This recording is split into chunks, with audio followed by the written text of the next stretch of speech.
Welcome back to the Vulture Culture Podcast, the only podcast ever. There has never been another one. I've already done this joke, but guess what? I'll keep running it until we hit the pavement. And by we, I mean me, RoxyReviews, and Sirplayalot. Welcome, gentleman and lady. Gentleman and lady. Hi. I like he said gentlemen as if there were two. Well, I mean, technically, I guess. I am welcome back. And hey, and it's so easy when you're... Oh, no, wait. That song is way too cool for this, for the villains we're talking about. Yeah, so today's episode is extremely different. Well, actually, this is our second worst list video. Technically a sequel / spiritual successor / continuation. Continuation of one of my all-time favorite episodes of the podcast. Yep. Our top... Since this was my idea, because, hey, I love doing the 5 favorite villains, so, you know what? Let's do it again! Except this time we have 2 honorable mentions, because each of us wanted to rag on more characters than we were actually allowed to, so we just expanded the list. Yes. Alright, well, I'm going to actually let Sir hit us off with the rules, because Sir hit us off with the rules last time, so hit us up with the rules this time. Let's see. Same as the best villains list, which is one character per series. They all have to be fictional, so you know. No Hitler. Make the obvious joke yourself. Yeah, no way off Hitler. Yeah. What were some of the other rules? It's been a while. No, I think you already said no double entries. So, along with that... multiple characters have to be a duo or trio and take up 1 slot. Yeah. Which... I'm gonna say I kind of bent the rules a little here, but... Don't worry, I didn't break it. And also, one other thing... Unlike the best list, we're not including fan fiction, because people make fun of fan fiction too easy, and I'll just feel bad. Yeah. So no fan fiction villains. Well, and also you could literally just... Also, the list would probably be for fan fiction villains anyway. Yeah, it'd be low-hanging fruit. Yeah. Also, unlike the last rules that I implemented on myself, I did not implement them here. So, there might be multiple from movies, TV shows, video games. The only reason why I did that for best villains was because I had a lot of great villains I wanted to include. So, just a fair warning, that's not happening here. Yep. And of course, the honorable mentions are immune to most of the rules. Yep. Well, here's what's funny. All of mine happen to be from movies. Yep. Yeah, same with most of mine. Other than the honorable mentions. Or dishonorable mentions. Yeah, it'd be dishonorable. Yeah, I guess. So, along with all that, I do have one last thing to bring up. There will be, as probably what you saw in the beginning, but if you didn't see it, well, pay attention. Then again, you guys are also probably listening to this. You probably were blocking your ears from the Resident Evil director's cut music. Or you were too busy watching or playing through that one great round of Fortnite you're on. We are going to be giving full spoilers to TV shows, movies, video games. You know, to explain why they're bad, we kind of have to go into bigger details. Unlike favorite games and favorite movies, that will be happening. There will be a lot of spoilers. So if you don't like spoilers to certain characters, just skip a little bit ahead thanks to the chapters feature. Or just skip like... Unless you're watching this on live premiere, then yeah, okay, I don't know, go in the corner and be like, la la la la, I'm not listening. Yep. I'm trying to think, is there anything else I need to bring up?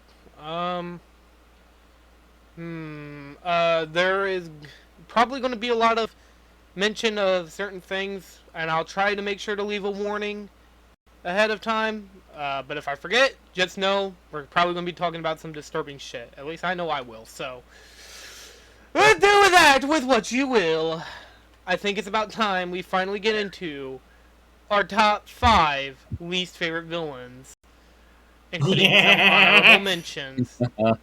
And I'm calling them honorable. Honorable because it is a little crazy to be the worst of something. Anyways, so we're going to also be going in the same order that we did for favorite villains. So it's going to start with Sir. Wait, hold on. Let me make sure this is correct. It's going to start... Wait, did we start with Sir last time? Fuck. Yeah, you started with me, and Roxy, then you. Okay, let me... Okay. Yep. Okay. So I remember. Okay. Thank goodness Sir remembered. I just copied and pasted the link, or the original list, and I just changed some wording around. So, I'm really interested into hearing, Sir, who is your first villain we'll be talking about, aka your first dishonorable mention, or honorable mention, whichever. Well, back when we had this just be one dishonorable mention, I left him out in favor of someone worse, but since we have 2, I can now mention the sheer awfulness of Chester V from Cloudy with a Chance of Meatballs 2. My holograms. Oh, that Chester guy. V, or as Animat likes to call him, the man with no bones in his body. What about what if you called him? What if you called him Vector's creepy uncle? I mean, I could totally believe it. But yeah, Chester V, the twist villain who merely is revealed way too early on, like in the first few minutes of the movie. He's a rich inventor. Of course he's evil. Thomas Edison, Elon Musk. Like, yeah. Okay, good point there. But no, like, anyways. But his plan is stupid, and it more has to do with the writing of the movie in general, but the way he manipulates Flint, it was far too easy. Which is mostly due to Flint being written as a complete dumbass in this movie, just like most of the other characters. It's not... This strips away a lot of what makes the first Cloudy good. Including the villain. Also, the villain in that movie is actually really good and funny, even though he doesn't have that much screen time. Yeah. Too bad we got this guy who has a very stupid plan. Who unfortunately has more screen time because he's insufferable. His plan is to trick Flint into disabling the Flint Sniffer to make it his be part of Live Corps, which, for the love of... Who in the writing team thought that the Live Corps is evil twist was a good idea? Because literally... No, you know what's funny? You know what's funny, sir? What? Kung Fu Dino Posse uses that joke. Oh, no But way. as a joke, they know it's stupid. As a joke. They do it to be funny. They don't take it seriously, unlike in here. You bought it from a Look at company this called shit. Rock. Or backwards.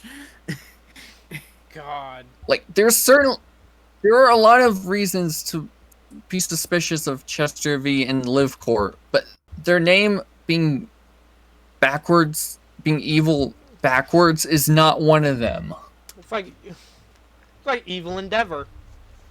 Or Evil Endeavor, my bad. I wonder if she'll be on the list. Anyway. She will. Anyways. Yeah. And not to mention his stupid ass plan of getting the Flintstones there to make food animals just to make them into food bars, which he was going to do to Flint's friends at the end. Dude, What? you have food bar. You can make food bars anyway. Why do you need this? Do you guess to make them extra delicious? Why do it to sentient food animal beings other than the ham-fisted environmentalist message that this movie so Okay, desperately but look, wants to he already had the be in food our bar heads? product, which must have been successful because it was on like version 12, right? The one that he's gonna make in this movie is 8.0.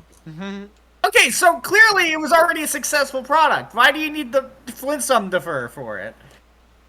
I don't know. Also, why do his hands look like nuts? He looks like just. I He don't looks like know. Mike, Michael from Vsauce. Like, hey, Vsauce, Michael here. He looks like that guy. Oh, Looks like Michael. shut up. He does. He so Not does. to mention he's You can't His tell me- torso looks like a fucking carrot. yeah. I mean, It's yeah. the same shape and color. Hey, we never see Vsauce's bottom half. It And could of course, also be that shape. If you can't tell by the GIF, he is really over animated, which weirdly isn't a problem with the other characters in Cloudy. They're all animated very well, despite what Animat might make you believe. But they just go too far with him. It's kind of insufferable to watch. It's like watching the main villain of Norma the North. Ugh. It's like watching fucking Coco Melon. Yeah, It it's was like the they're villain afraid of of the North. losing the audience's attention too fastly, so they have him doing all this crazy shit so you would pay Oh, and attention. also he has a bunch of hopefully. holograms as well. Yeah, a bunch of holograms. Who? My hologram! And also he's stupid enough to think that his holograms can catch him while he's falling to his death. Yeah, that makes fucking sense. Yeah. Yet you're Or from supposed to the be a famous retracting his coat inventor. like a turtle and get anticlimactically eaten by the cheeseburger spider. That is kind of funny to think about. Such a downgrade. Just like how Chester V himself perfectly represents the downgrade between Cloudy 1 and 2. There goes my first Damn, the honorable villain. mention. The villain of this movie doesn't get inflated. Boo. Yeah, the other guy got inflated at least. That was kind of funny. It's been a long time And since I he watched Cloudy deep 2. throated a giant hot dog. Cloudy the Chance of Meatballs is such a fucking blurred memory. I haven't watched that movie in a long time. I know it's good. It's just, But yeah, no, I know who you're talking about. He so looks like Vsauce. I do He's not played know by why Bruce that's Willis, the villain from the original Oh. movie. I mean, it's played by Bruce Willis. Oh, that's cool. Okay, so that was Sir's honorable mention number 1. Roxy, who's your first dishonorable mention? Okay, so just so you know, people watching this, me saying that this guy just barely missed out on my list in honorable mention is what prompted Caroline to go, okay, talk about him anyway. Yeah, basically. It's That clearly being, you wanted me to talk about this guy, Mhm. even if he wasn't going to be on my list. Yep. Oh, he's fucking Stryker from A Hell of a Boss. Norman Reedus him fucking self makes it onto the list. Hell yeah. Except he's not voiced by Norman Reedus past the fucking debut episode. Yeah. Now Norman Reed, Mr. Walking Dead, but he's a snake, I guess. To be fair, I think. watching him in Walking Dead and then what I'm about to be doing with a future playthrough of Death Stranding, he is a really good actor. And it sucks because Hell of a Boss does make him cool with that voice. he merely has a very And you know cool what the funny design. thing is? He's cool. He's cool in that singular episode where he's played by him. And that's what makes the fact that he's terrible for the rest of the show worse. Worse, yeah. Because I hate Like he's introduced. Stryker after that. He's introduced as like this cool, competent cowboy. I mean, he still takes too long to actually kill anybody when he easily could have, and same with IMP in that episode. But like as an actual villain introduction, I think that's really strong and effective. Yeah. Plus, you can even sort of understand where he's coming from because he's like, dude, rich people. Exciting cliffhanger he's- that's still funny. It makes you want to see more of him. You can even sort of understand where he's coming from because he's right about rich people fucking sucking. So, And then, you know what I comes back, mean? he's literally working for a rich guy. Girl, I yeah, guess. okay, so he's rich, one he's working for that, which, I mean, it's introduced in that episode, which, okay, sure, if you're going to introduce him as a hypocrite or whatever, sort of understand that. But then he literally goes and defends them in court, so I'm just like, okay, what? Do you hate the rich or not, dude? Yeah, make up your fucking mind. Like, And not just that, but after the episode where he's first introduced, and I guess he appears very, very briefly in Truth Seekers as a hallucination. Mm-hmm. In season 2, he just becomes a fucking joke. He's like, he can't do anything. He can't even kill a guy after stabbing him in the heart twice. Mm-hmm. He kidnaps Visuali. like he gets defeated in his own lair. Mm-hmm. And crushed by a statue of himself with a giant dick, which was out of character for him to have in the first place. See, like, a lot of people would probably hear us talk about how good he was, but I need you to remember something. The only reason how she was able to get, the director, how she was able to get Norman Reedus to come and join was because they called him during the pandemic, and he was literally doing nothing else. Which I thought was fucking hilarious. And you would think it would make him phone it in, but he did such a good job playing like a competent fucking villain. I like actors who try regardless of whether or not they actually care about the product. Like, have you seen half of the shit Tim Curry's in? He should not. He has no reason to actually try there, but he always does. Yeah. He always gives it his best despite the material. And it's so annoying. It's really annoying. Look, okay, the fact that they had to recast him, fine, whatever. I'm fine with them recasting him if they have to. My problem is the fact that he's also written differently, to the point where he's just not the same fucking character. And the version of him now is basically the complete opposite of what he was introduced as. Mm-hmm. Yeah. Yeah, he's just now just a hitman for hire. Just an opposite. Dude, he literally... Okay, the idea was that, yeah, sure, a hitman for hire, whatever, that's the idea. He just...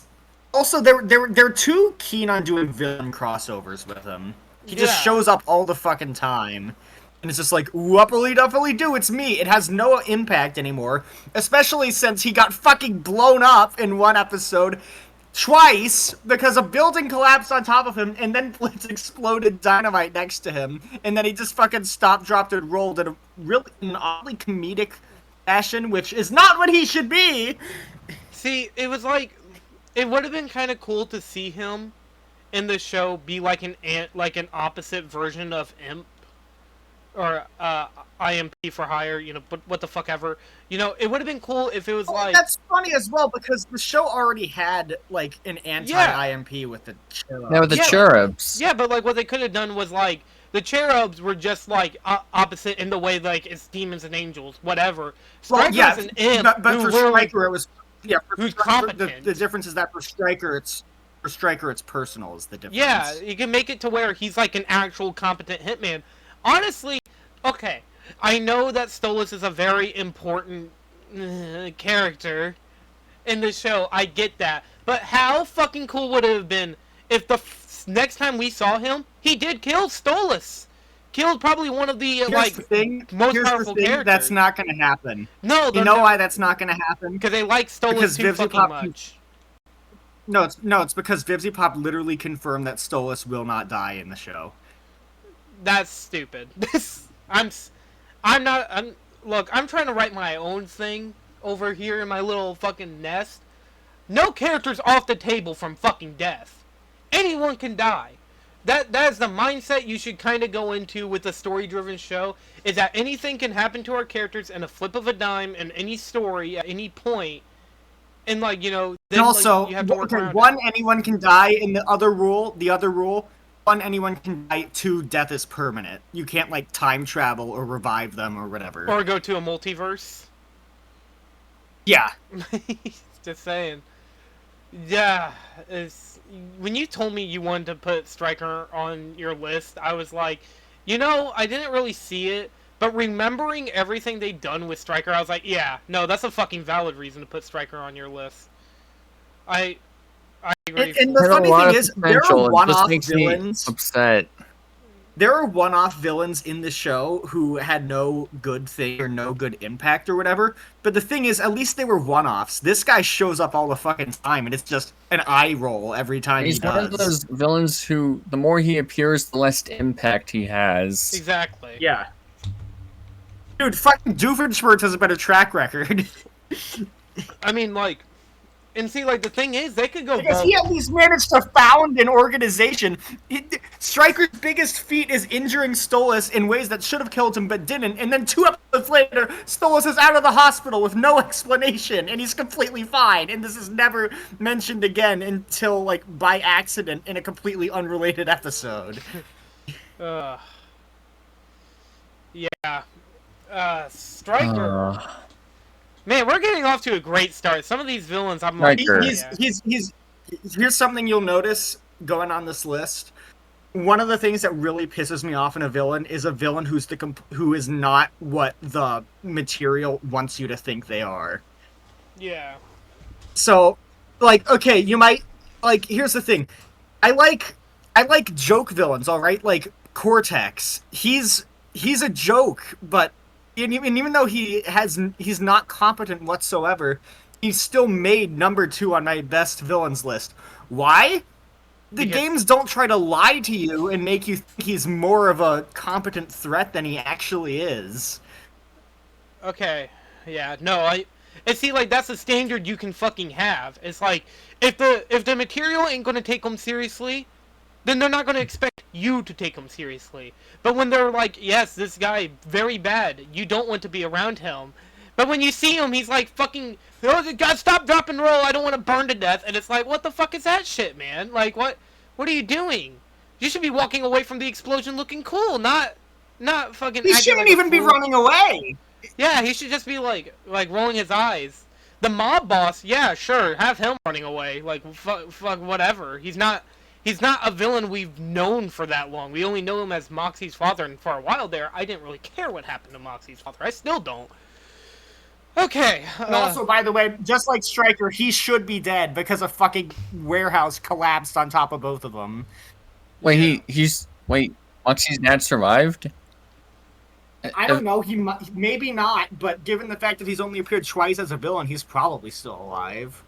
Hopefully, because we're kind of promised a showdown between him and Moxie at the end of his debut episode. Hopefully we get that soon. It would be really weird to introduce an antagonist who's a major part of one of the main characters' lives, use them twice in very close together episodes, and then kill them off in the second of those two. It would be really weird to do that.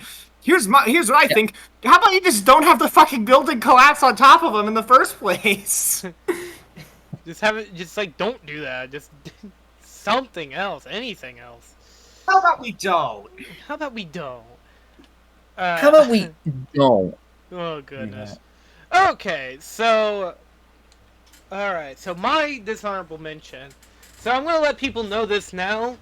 This dishonorable mention was also only added because we were able to have 2, and I was kind of thinking I need time to explain a little bit about this. So my first dishonorable mention goes to the character the governor from The Walking Dead. So I brought him up briefly when talking about. I brought him up briefly when talking about Negan from The Walking Dead, and I have been rewatching The Walking Dead, by the way. I don't know if I brought that up in that episode.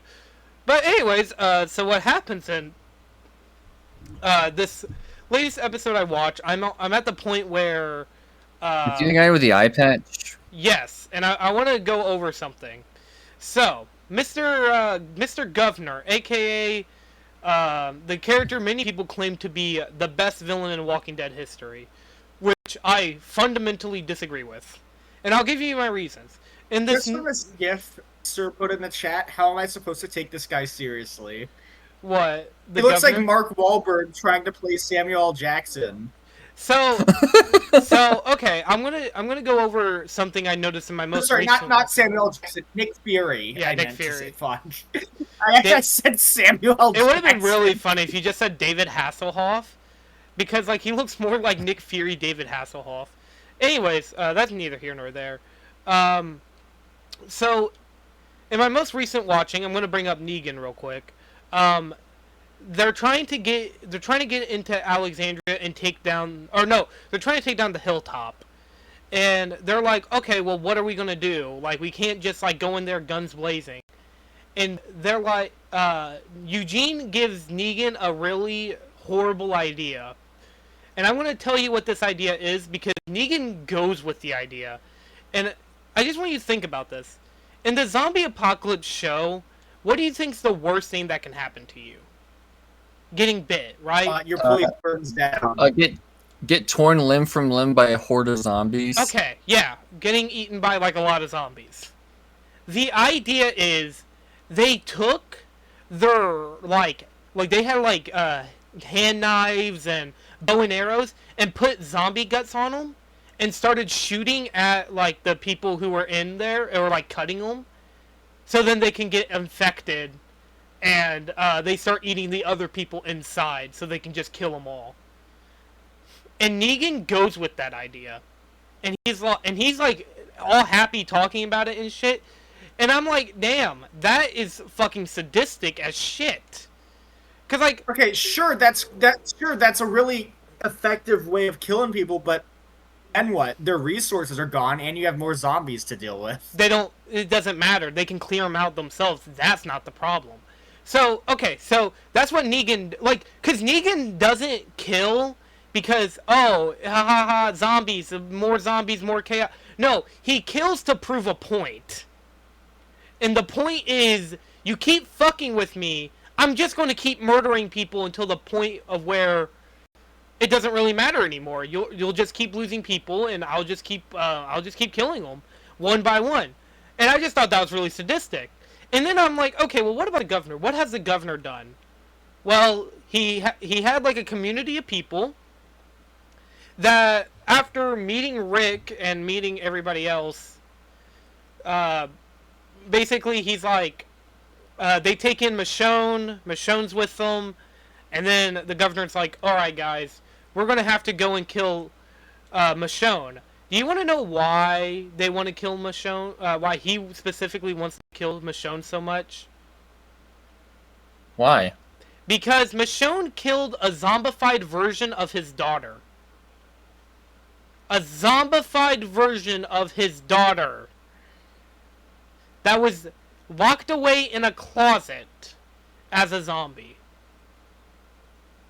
And that's what kickstarts fucking everything. I am leaving out the fact that he did get stabbed in the eye.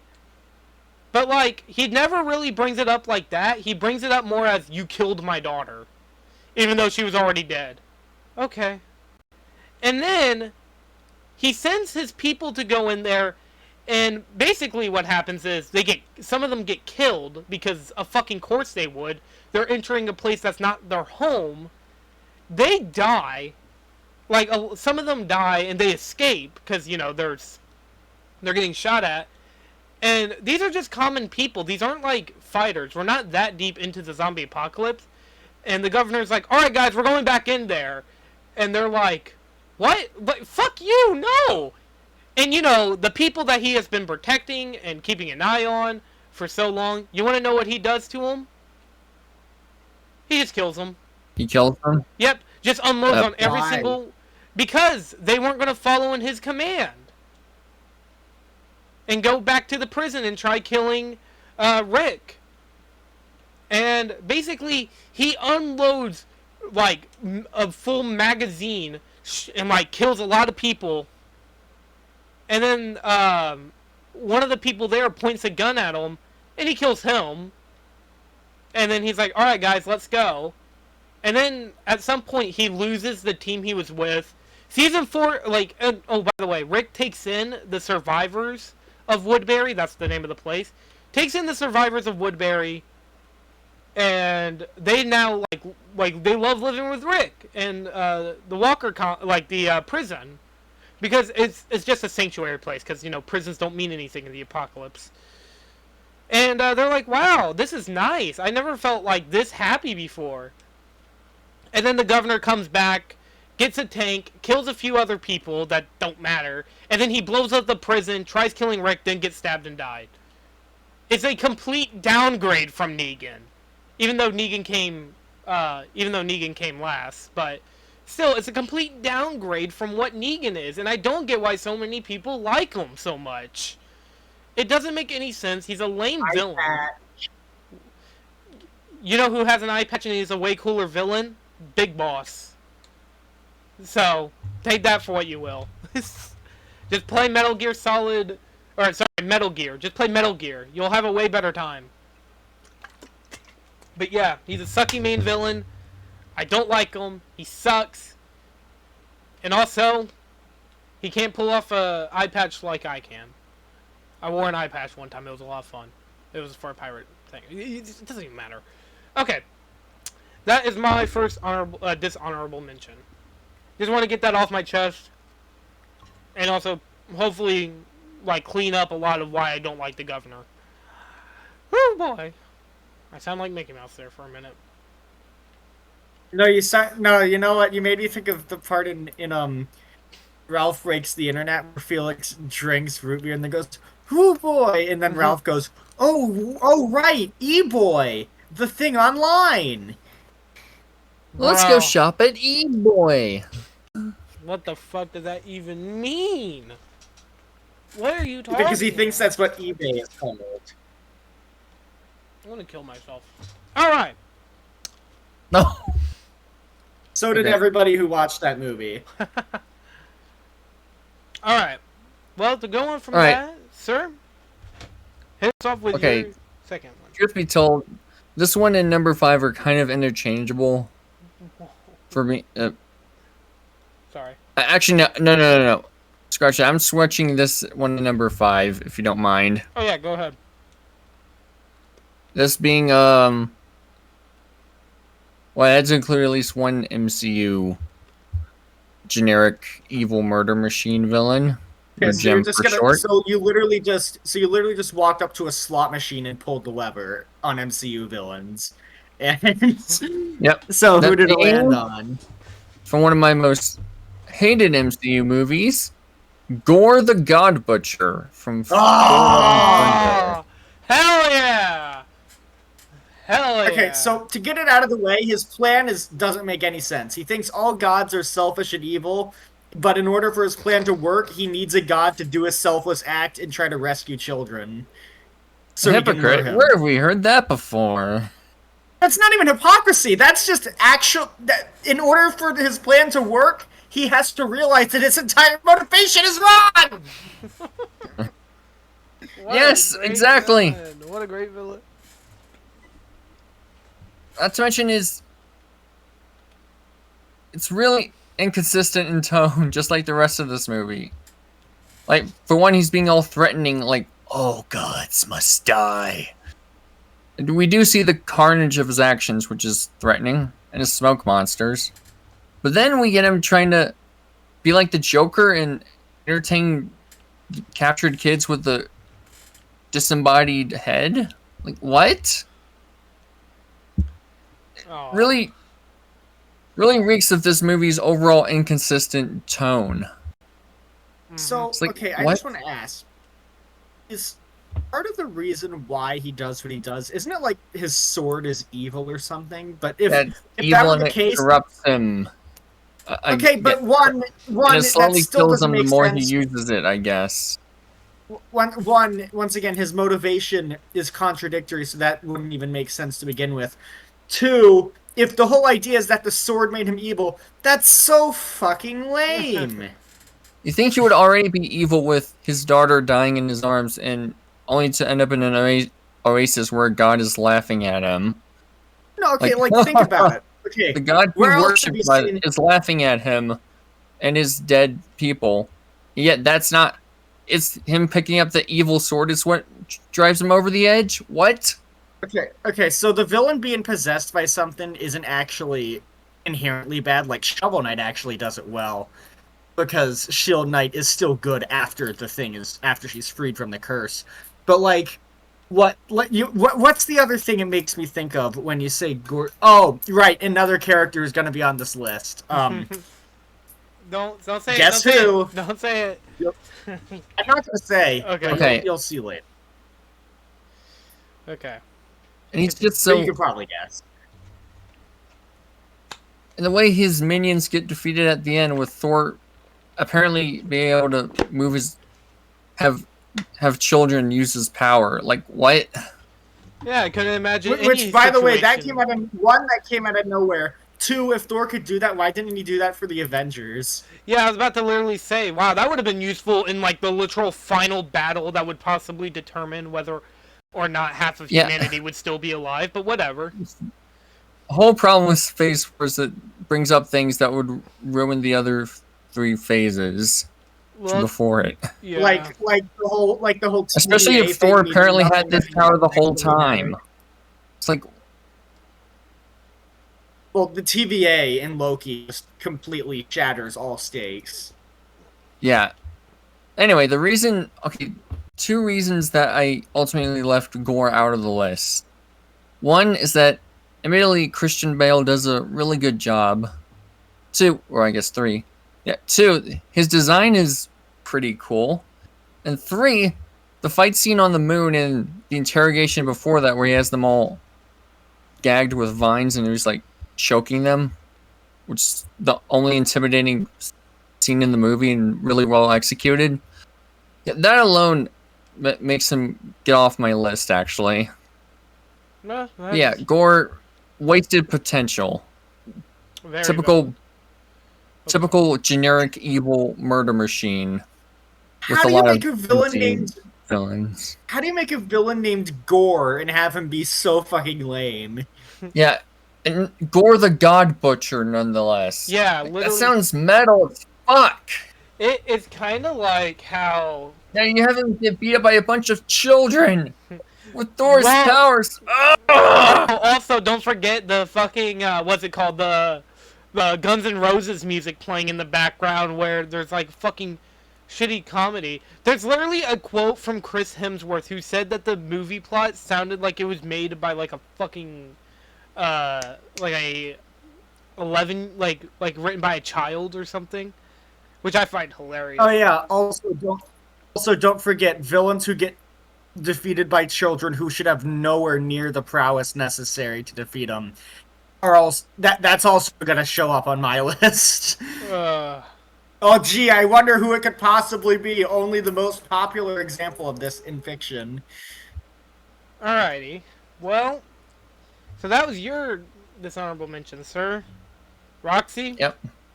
Hit us with yours. Okay, the reason why I planned for this guy to be an honorable mention the entire time is because he's actually good in a whole. He's actually good for a whole movie. And it's Prince Charming from Shrek. See, here's the thing. I only wanted to have him be an honorable mention because in Shrek the Third, he obviously putting him in the main villain spotlight was the dumbest thing they could have done. Because his entire thing is that he only works as a minion. He's not smart enough to plan anything himself. Mm-hmm. He's a joke character in Shrek 2, but an effective joke character. You know what I mean? Yeah. Yeah. But then Shrek the Third comes up, and then he goes to a bar full of evil villains who lost, and is like, "Yo, we lost. What if we like storms the Capitol?"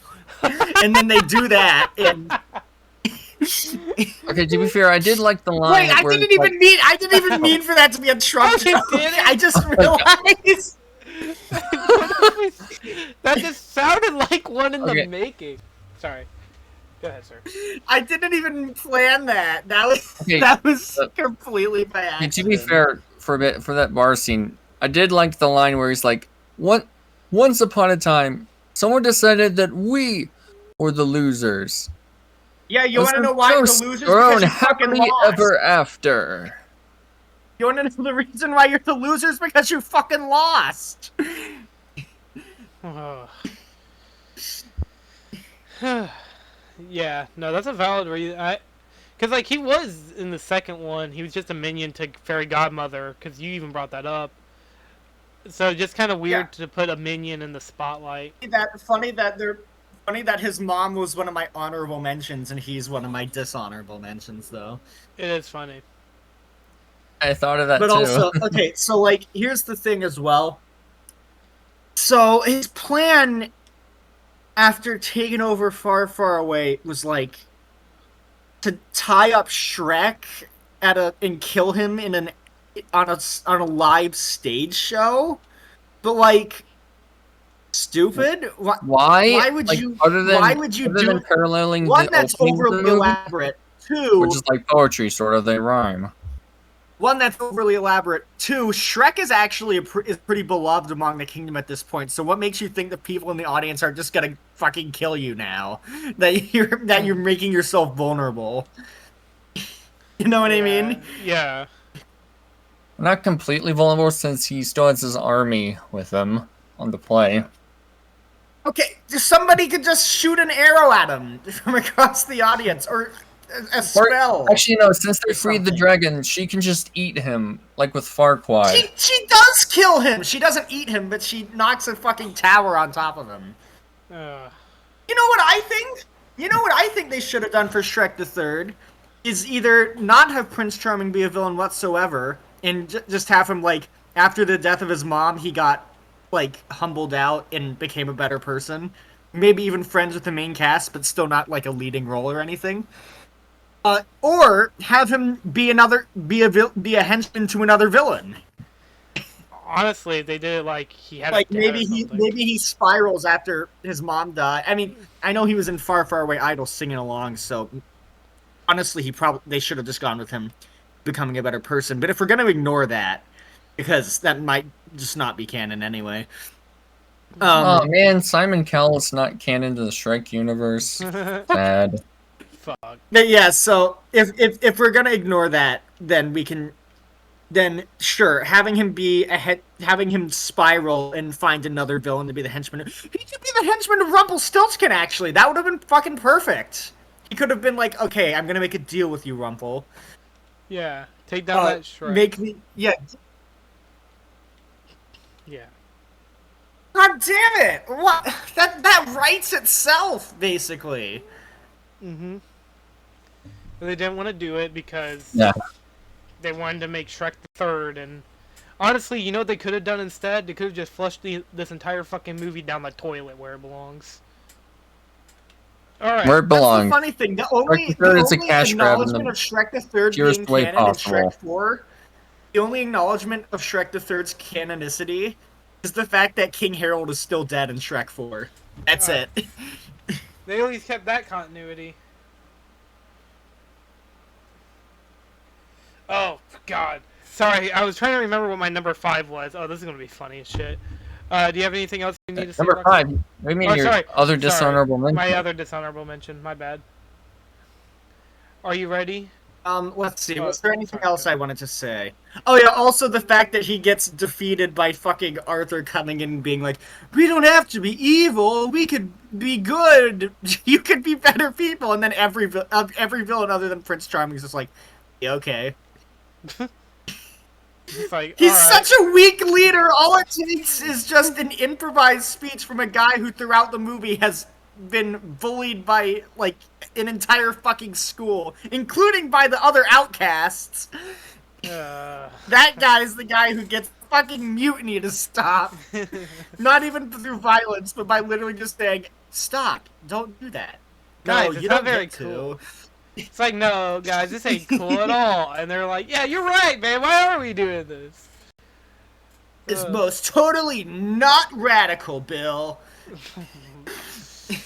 Yeah, Ted, it's pretty bogus. I don't know.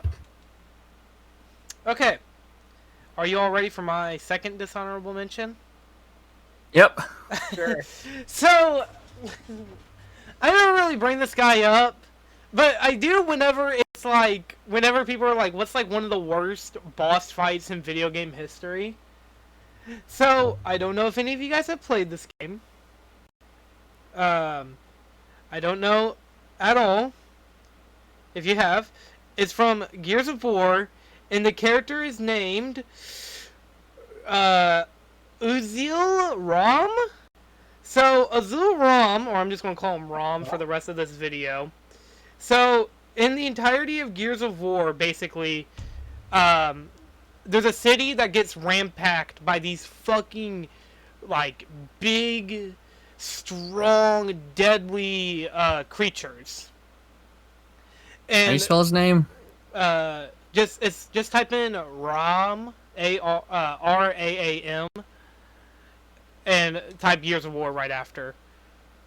And basically, in the game, all he does... Ugh. Yeah.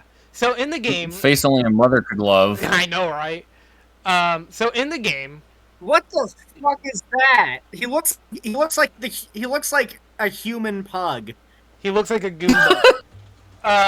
But yeah, those are like what the enemies look like from the game. That's what they look like. And so throughout the vast majority of the game, you're fighting these creatures, and they are, and then like at one point you meet up with the original leader of the game. His name's Sergeant Kim, and he, like, during like a huge fight at the at like the main like highway, Rom comes in and he splits open his stomach with a big ceremonial dagger and kills him. And basically everybody else is like star-stunned. They shoot at him, but it does nothing. Like it doesn't hurt him. He looks terrifying. Honestly, I mean, don't you guys agree? He looks terrifying. Right? He looks like a human pug. Mm-hmm. So, but like he does look scary. You can't deny that. He does look scary. Like that is legitimately a face only a mother could love. Well, anyways, so throughout most of the game... I think the word you're searching for is ugly. Maybe it's because you're ugly.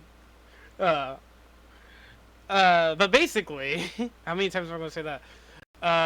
When we, like, once you actually get up to fight him, the amount of time I have been talking, which I've talked about the character for about 3 minutes, the boss fight clip that I am using is already finished. It only took me and Darius around 1 minute to defeat him. Okay, you know what that reminds me of? I'm not lying to you. Cortex. No. Cortex and Crash. Do you know what 2. makes it even worse? Yeah. He's not supposed to die that quick. And we weren't playing on an easy difficulty. So he died in 1 minute! That reminds me of when ScrewTech did a top 10 worst Zelda bosses list, and they were like, you know how lame the anglerfish is? He's already dead. That reminds me of that. That's like the worst thing about it is that he dies in like a matter of like of just a couple minutes. And then like that's it. And then the game at the end just teases another boss who's apparently the head queen of the Lotus. But like, wait, so he's the final boss? yes, he's the final boss of the game. What? He dies. He's the final fucking boss. Oh my god! So he actually is. So he actually is Crash 2 Cortex. He's literally He actually is Cortex. But what makes it even worse is that they were setting him up literally the first time you meet him. He kills Sergeant Kim, stabs him straight in the chest, and he dies right in front of you.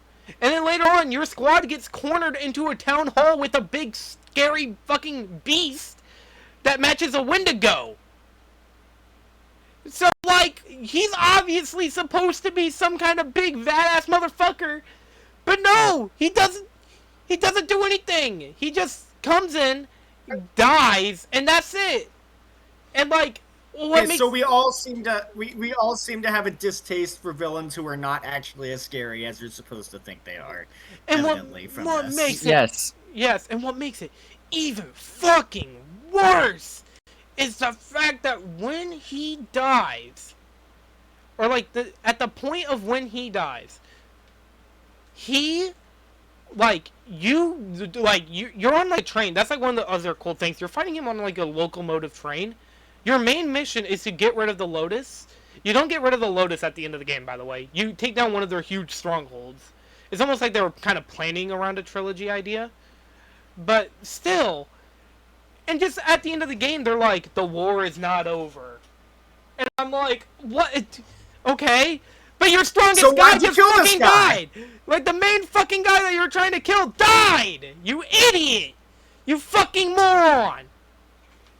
Sure, that realistically shouldn't mean a war is over, but from a writing perspective, it's satisfying. Even fucking Star Wars has them go, okay, once we kill General Grievous, the Clone Wars will be over. Well, even the Wonder Woman movie had the foresight when she kills the general and the war is not over. It's so stupid. And it pisses me off. It doesn't piss me off because, like, oh, this is like a crazy villain. It's the fact that, like, they could have made him way more intimidating. You can watch. Okay, everybody, I'm not trying to shamelessly plug here, but I'm going to shamelessly plug here. Go like, after this video, just watch my Gears of War playthrough. We died a lot. Both me and Darius died a lot. We didn't even come close to fucking dying in that boss fight. Like, I think Darius got taken down once, or one of us got taken down at least one time, and it was just because of, like, something else that, like, got us. Like, the lead up to his boss fight is more challenging than the actual fucking boss fight. Jesus Christ, that's fucking pathetic. So yeah, that's my dishonorable mention number 2. Had to mention that guy. Okay, but is his boss fight better or worse than Crash 2 Cortex? It's worse than Crash 2 Cortex, because, like, it's kind of just funnier. I mean, it was also kind of funny whenever I killed when we killed him, because we didn't expect put up a fight. He shot his gun at us a few times, but, like, Well, that makes him better than Cortex then. I guess so, yeah, sorry. At least Cortex is funny, and he has way better boss fights in other games. I don't think he returns after this point. I think he actually just fucking dies. Which I think is even funnier. Oh, shit. But yeah. That is my number... Or that's my dishonorable mention, number 2. Had to mention him. Now on to the list itself. Such a shit villain. Sorry. Alright, go ahead, sir. And plenty more shit villains to come. Stay tuned. Yay! Yay. God, we're only 52 minutes Here's into the this thing, episode. I was surprised, since you guys said that you thought Zurg was going to be on my list. I thought Zerg would appear on just- one of us. One of our The lists. fact that all 3 of us thought that Zurg was going to be on another person's list means that none of us actually selected Zurg. Meaning that all of us think that everyone after this is worse than Zurg. You know what? I think I would say that for this list. That every other villain on this list is, like, worse than Zerg. Maybe that might change a few people's Which heads. is crazy! Yeah, don't worry. I mean, you guys are gonna with be one shocked. except my number 1. That's the only one and number 2. You guys are going to be very Everyone shocked else- about a certain one. Is worse than Zerg. You guys are going to be very shocked about my number 1, like my later on. list. Okay. Not in my number 5, Yes. which I need no build up because it's the villain I swapped out last minute. It's Zavok from Sonic Lost World. Oh, so Oh. knockoff Bowser. You know what's Knockoff really, Bowser. You know what's really funny? I And one also of his had him on minions my is worst just an- list, but I did not put him on there. I switched him out like a couple hours ago. But that's funny because I also almost had him on my worst list. Okay, Oh, remind me and later. Also, and his Caroline. minions are fucking knockoff Blitz. Yeah. I was like, Caroline, once we get to that part where I.e. the villain you swapped him out with, let us know. Yeah, I will. Because I think, funny enough, that was my number 5. Oh. Yeah, it was my number 5. This list swapped around a lot. Oh, goodness. That's so fucking funny to me. Oh my god. Okay, Anyway, go ahead, sir. Zavok. Like you said, he's knockoff Bowser with a very generic, uninspired design. Same with the rest He of the Deadly literally- Six. He literally looks like if you described Bowser to somebody who's never seen Bowser and they tried to draw him. Yeah, big angry guy. And Yep, and just like Bowser, where at least in 2D Mario, his boss fights are kind of sad. Pathetically sad. yeah, I forgot he appears in Sonic Lost World. Or no, he doesn't appear just Yeah. in Sonic Lost World. He also appears in Sonic Forces. Yeah, for some reason Sega keeps bringing him back for whatever fucking reason, even though none of the fans like him. Wasn't Zed? I remember actually seeing somebody play like one of the recent Sonic racing games, and they were playing as fucking Zaz. So are the Deadly Six just mainstays in the spin-off series Either now? they have a small fan base, or it's just the developers liking them. Why do they keep Or it's bringing just him the back? character quota? He's the most generic milquetoast, big tough bad guy. I want to be more powerful. That's his motivation. He just sucks the life force out of the planet. Why? Where are you gonna go after? Because it gives him more power. And where are you gonna go after once your planet's dried up and dead? There's no. Oh, so it's like nowhere left to So it's like conquer. Fantastic Four. So it's like Fantastic Four: Rise of the Silver Surfer. Where they're like, "Oh, what's that? The planet's gonna die. Let's just focus on our wedding. That's more important." You can't have the wedding if your fucking planet explodes. You fucking idiot. But they did. To be fair with them, they didn't really know how truly bad it was gonna be until the Silver Surfer really started making more appearances and affected Johnny's DNA. He messed up the climate. He made it snow in Egypt. Yeah, that's where they're like, well, okay, the military might have it handled. Then again, they don't realize they're in a superhero movie. The military means jack diddly squat. But whatever. That's true. Yeah, whatever. We'll save it for the inevitable. Yes! Rise of the Silver Yes, Surfer. you're right! We are gonna do a Fantastic Four Rise of the Silver Surfer episode. Hell yeah. Oh, we gotta do that soon so that we can put Fan Four Stick in fucking season 3. Just so that we could say it's a third movie. Okay, sorry. Continue, sir. I went on that weird We tangent. talked more about other villains than Zavok. Like, Yeah. boring design, lame boss fights, stupid plan, generic milquetoast personality. And they keep bringing him back for whatever fucking reason. Also, his Literally, he name is deserves to literally be just... forgotten. Sorry. He deserves to be forgotten. There's literally nothing unique or special about him. Maybe in the Even his IDW name comics, isn't but creative. I might read them someday. So maybe They in didn't there. even try with his. They didn't even try with his name. They took the word havoc and put a fucking Z in front of it. Yeah. Yeah. Because, it's the Zeddies. They're Yetis, but Z. I don't get Someone why in inspired. the world they keep fucking, like... I don't get the hype around Those Sonic Lost World. The Zeddies look like the Zeddies are probably what the fucking prototype Hell of a Boss art looked like before Vipsy Pop said, "Hey, let's not have the characters look like this." You know what I mean? Yes, let's have actual good designs, please. Thank you, Vivzy. Anyway. Uh, Yeah, I don't even know what else to say. Fuck Zavok. Stop bringing him back.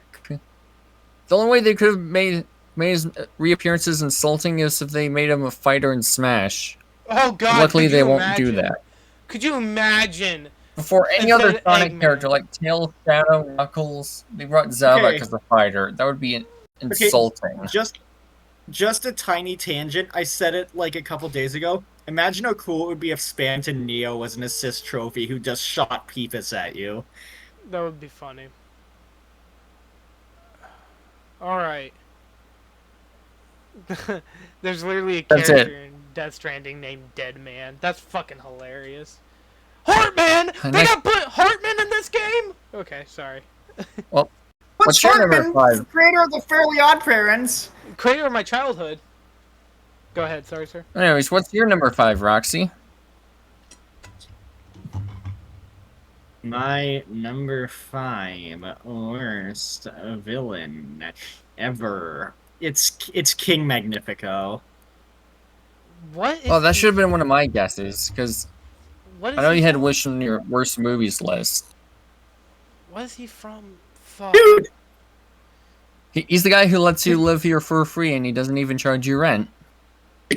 This is the thanks I get! Oh, God, from Wish! Oh, God! I got these jeans from outer space! Pick the name. I'm magnificent. Put the I in omnipotent. I'm passionate. I'm not petulant. Someone praise me for my benevolence. Look. Whoever made Fucking hell. I forgot Wish existed. Okay, Yeah. okay, I mean, so and someone now that I've mentioned him, Caroline, Yeah. are you like, okay, yeah, I totally get this? No, yeah, I was like King hell. Magnificent. I don't know who the Hell, fuck I that is. unironically, I'm one of the few people who unironically like Wish, and I can still understand where you're coming from. Yeah. Holy fucking shit. So this guy comes in and he's like, I'm the only one who can grant wishes, but and I get to choose whose wishes I grant. But, like, he's actually not that bad of a guy. Like, nobody really has any issues. Yeah, sure, they forget what their wishes are, but, like, once again, everyone's fine. He seems to be a decent enough ruler. You know what I mean? Yeah. They even give him a sad backstory that explains why he's so protective of his kingdom. And I guess the writers realized, hey, wait, this guy doesn't seem like a villain. They just made it so that out of desperation for his weird principle where only he can grant wishes, he uses some evil book which then possesses him. And now it's like, oh no, he's possessed by the evil book, he's evil now. And then he gets imprisoned in a mirror for what we can assume is eternity, which is bullshit, because he was fucking possessed! He's still possessed! That wasn't him! Free my boy. You know free what I my mean? Boy. Free my boy! Alright. Free my boy Magnifico, he did wrong thing, technically wrong. You know what I mean? Yeah, he didn't do He did wrong things, but he actually wasn't that bad. He was mostly just possessed. Yeah, He was possessed to do wrong. you're mostly just possessed. Your Honor, my guy was possessed. Your Honor, my guy Oh, was the case possessed. closed. Was he now? Okay, Yeah, you could tell. So this fucking Muppet comes in. Once again, he's even frustrated, reasonably so, because he can grant wishes, but then it turns out everybody who ever tries to work with him always just wants to try to get him to grant a wish for themselves or somebody they know. And he's reasonably pissed off by that. Like, that makes sense. I totally get that. Like, why are we supposed to be mad about him for that? Oh, yeah. No, especially since he even says that they give the wishes to him willingly. Yeah. Yeah, that's... Like, he's not conning them. They literally know what they're It's just getting out helping of you this. forget your worries. They literally know what they're getting out of this, and then the main character's like, but that's not fair! Okay, if we ever do a worst protagonists episode, Oh, God. Asha's I didn't definitely going. my protagonist list would be fucking very dumb. Anyways, I have only watched Wish one time in theaters. And, I fell asleep. You watched it in theaters? Yeah. Yeah, same here. It was for Yeah. my very first review marathon, I fell which asleep. is kind of why I have a soft spot for it. I fell asleep during it, if I'm being honest, so I barely remember what happened in it. Only did since I was one of the few people who was excited for this movie. That's good that you So liked it. he, and then like they try to explain it why he has to be imprisoned in the mirror at the end of the movie and put in the dungeon, as turns out the evil magic book is irreversible. Why? Oh. Like, why would you even put that limitation on it? You can just have them remove the magic from him. He wasn't an evil guy. You don't need to imprison him when he's possessed. The whole, they had to get rid of him because they couldn't get rid of the evil magic. That's a self-imposed thing on the movie. Why would you establish that? Because You know what I mean? then they could throw him in jail and nobody will feel bad about it. Or you could just have him. You could have them break the fucking spell so he's himself again. No, that's too easy, Roxy. You gotta think of this logistically.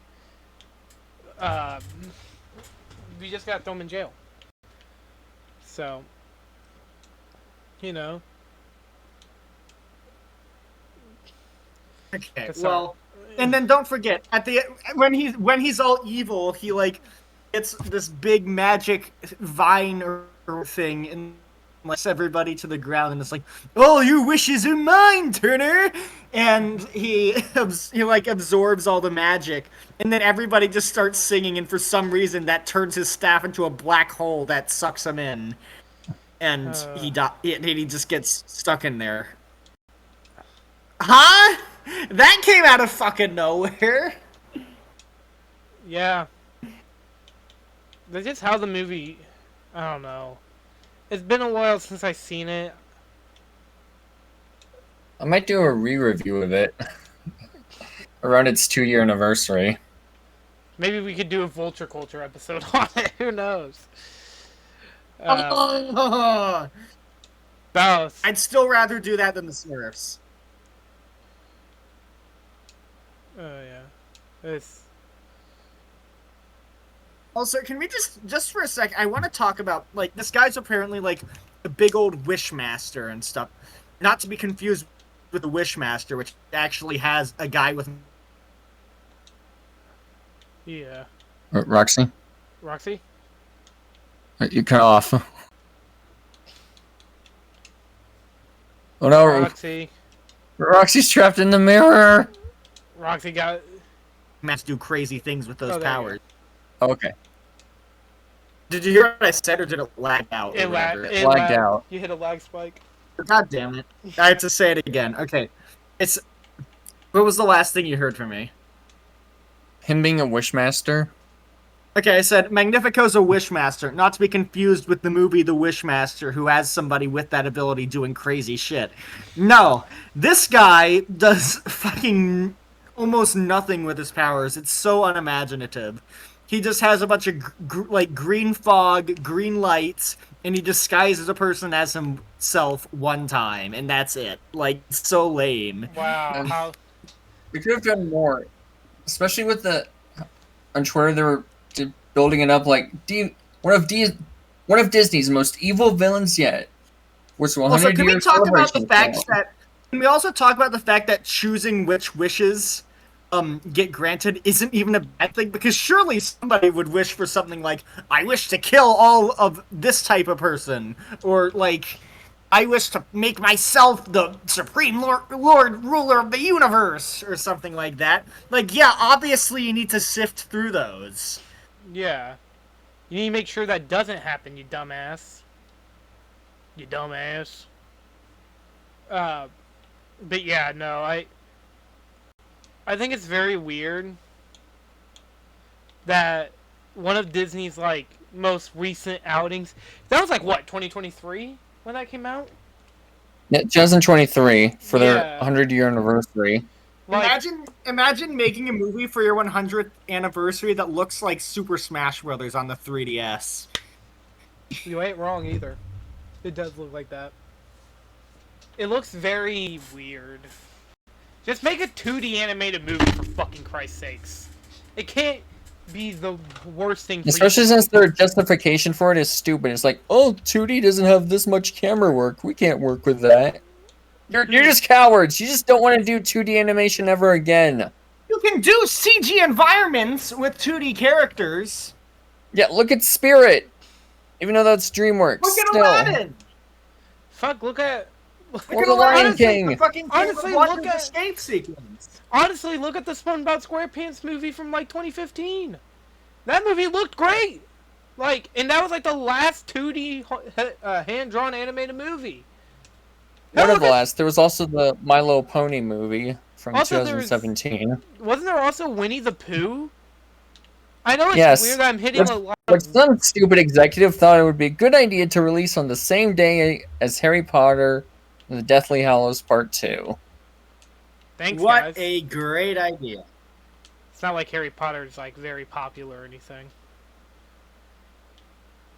What a It's not like Harry Potter is literally like the most popular movie series ever, other than maybe Star Wars. I think Star Wars is more popular than Harry Potter. But that's why I said other than maybe Star Wars. Maybe Marvel passed it now too, but I could be wrong. Well, okay, to be fair, Harry Potter's spin-off series Fantastic Beasts failed. I mean, probably because of Dumbledore's Nazi boyfriend, but whatever. But whatever. Back to Magnifico. What else do you have to say about him? His design is, I guess it looks fine for the movie's art style, but like, he shouldn't be nearly as active as he actually is. Yeah. You know what I mean? Yeah. Yeah. Like, he's a guy in his 50s. Mm-hmm. Presumably, at least.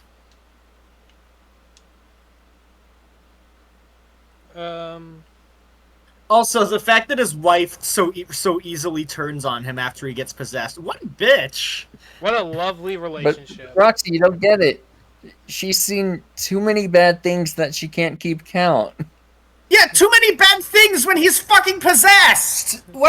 You shouldn't hold him accountable for that! That's not him doing it! Yeah. Yeah, I completely forgot this character even existed. But, hey, you know what? That's just kinda how it goes, ain't it?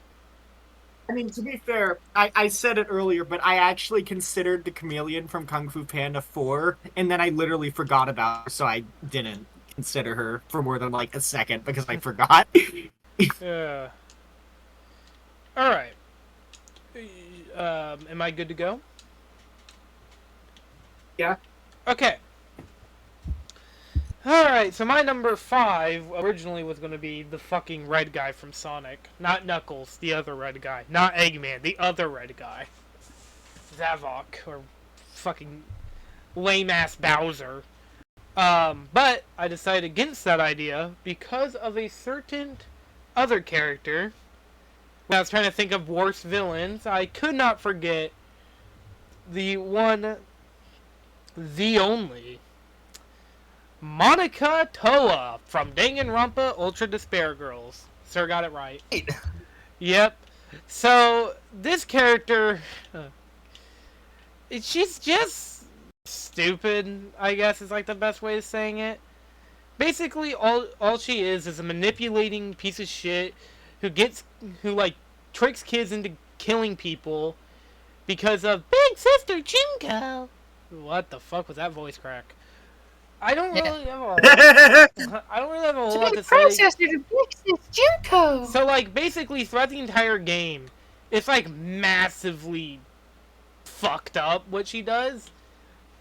I'm not gonna get into detail. Legitimately, when the scene where what's the blue haired boy's name? I think, Nasake?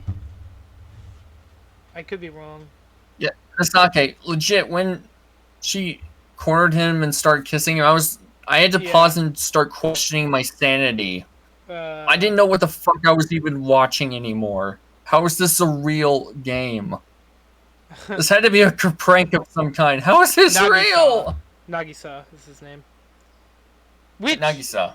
Which I could just put all the Ultra Despair kids here because they all fucking suck. Like, there's one kid that's literally called Ugly throughout most of it. There's there's another character who has, you know what, I'm not going to get into it because one, it's really gross and I don't like it, and I really wish I never played Ultra Despair Girls. Like the pink girl from chapter 3? Yeah, we're not going to get into that. I don't want to talk about it. It's gross. But basically, she's able, with the help of Junko, was able to destroy an entire city. We also have 2 other Monokumas, which are basically like just the base model Monokumas. Before, like, you know, there was a half and half. And basically, there's a lot wrong with Ultra Despair Girls. But Monica, when we see her in Danganronpa 3, she just gets launched to the moon and fucking dies. Epic. Glad to see that happen. What? Oh, until a pretty big reveal that I'm not going to spoil here. Because I don't really have a whole lot to say about this character. She sucks. And I don't like her. I don't like her, guys. I think she's awful. But I think everybody else is going to be like, well, Evil Spirit, what about Junko? Isn't she dumb? At least Junko, it can make sense how she's able to rig up a killing game as being the ultimate bad person ever. So, like, that makes more sense. Danganronpa has a lot of wacky bullshit, but I draw the line at this, and especially what she does throughout the game, and also the fact she doesn't fucking die. I wanted this child to die. Die. Okay, just like, you know, like how the Wet Hand Bandits, like how they couldn't fucking kill Macaulay Culkin, aka you just want to grab the child from this game. It's like you and Panther, because you've both done Ultra Despair Girls. You're like, let's rattle, boy. Let's blast your face with a flamethrower. I'm gonna smash it in with an iron. Yeah, I hate this character. It's fucking awful, awful character. I don't get why people defend Ultra Despair Girls. Okay, I do get, because I only defend, like, I am always like, okay, the gameplay's good, but that's about it. Like, again, The story is fucking garbage. the rest of it, the story's garbage, and the boss fights are even worse. And I will never want... Chapter 3 especially, like, you know, I'm gonna say it. You might actually be a pedophile if you defend Chapter 3. Yeah, maybe. Wait, what the fuck? What? Wait, what happens in Ultra Despair Girls? I feel like I always ask. You don't want to know. You don't want to know. Trust me, you don't want to know, Roxy. You don't... We are never talking about Ultra Despair Girls. That's not on an the answer podcast. to my question. We are not talking about Ultra Despair Girls on the podcast. So, do not worry. None of you have to worry about it. Because we do not plan to talk about it. At least I don't plan to talk about it. You guys, I mean, if you two are really adamant about it, I guess, maybe, but I'm not in the mood. Yeah, not in the mood. Briefly was at one point because I was like, man, Caroline did not destroy that game enough in the worst games list. She's doing the whole episode. No. Yeah. No. No. Here's one thing I will say. If you don't think I did enough to destroy Ultra Despair Girls, okay. You know what? That's fair. If you didn't destroy it enough. I'm trying to think. Did I destroy Ultra Despair Girls enough? Ultra Despair Girls destroyed everything video when... I'm going to just tell you this. There is one thing I have been asked if I would just do an actual video on Ultra Despair Girls and going over every single problem with it. But there's already enough of that fucking everywhere anyways. I don't need to sit here and go, oh yeah, this game sucks because of XYZ. Everybody already knows it's fucking gross. The only good thing about it is that you meet Chihiro's dad, and he's very nice. I like Toko and Owari. No, it's not Kamaru. Kamaru. Keep wanting to call her Owari. It's I don't Kamaru. know. Yeah, it's Kamaru. Like, their friendship is nice. It is a little messed up, but it's good to see that she has friends. Jesus Christ, okay? That's the only good thing about it. The rest of the game fucking sucks. I don't care what anybody says. You guys can all talk about how Ultra Despair Girls is good all you want, but it's not. I'm sorry. I don't like it. It's awful. It's beyond awful. I genuinely can't play this game. I don't want to play this game again. The only time if I ever want to play Ultra Despair Girls again would only be for the gameplay, but even then, I don't even have that much of a will to do it anyway. So, yeah. And most of it has to come from Monica, because she sets up the I don't think I would have the will to play it, because again, I watched Trevor's playthrough, and I was just uncomfortable. Yeah. In a way that no other game, well, I was about to say no other piece of media, But then I remembered I was forced to watch Blue Velvet for film school. It's like, ugh.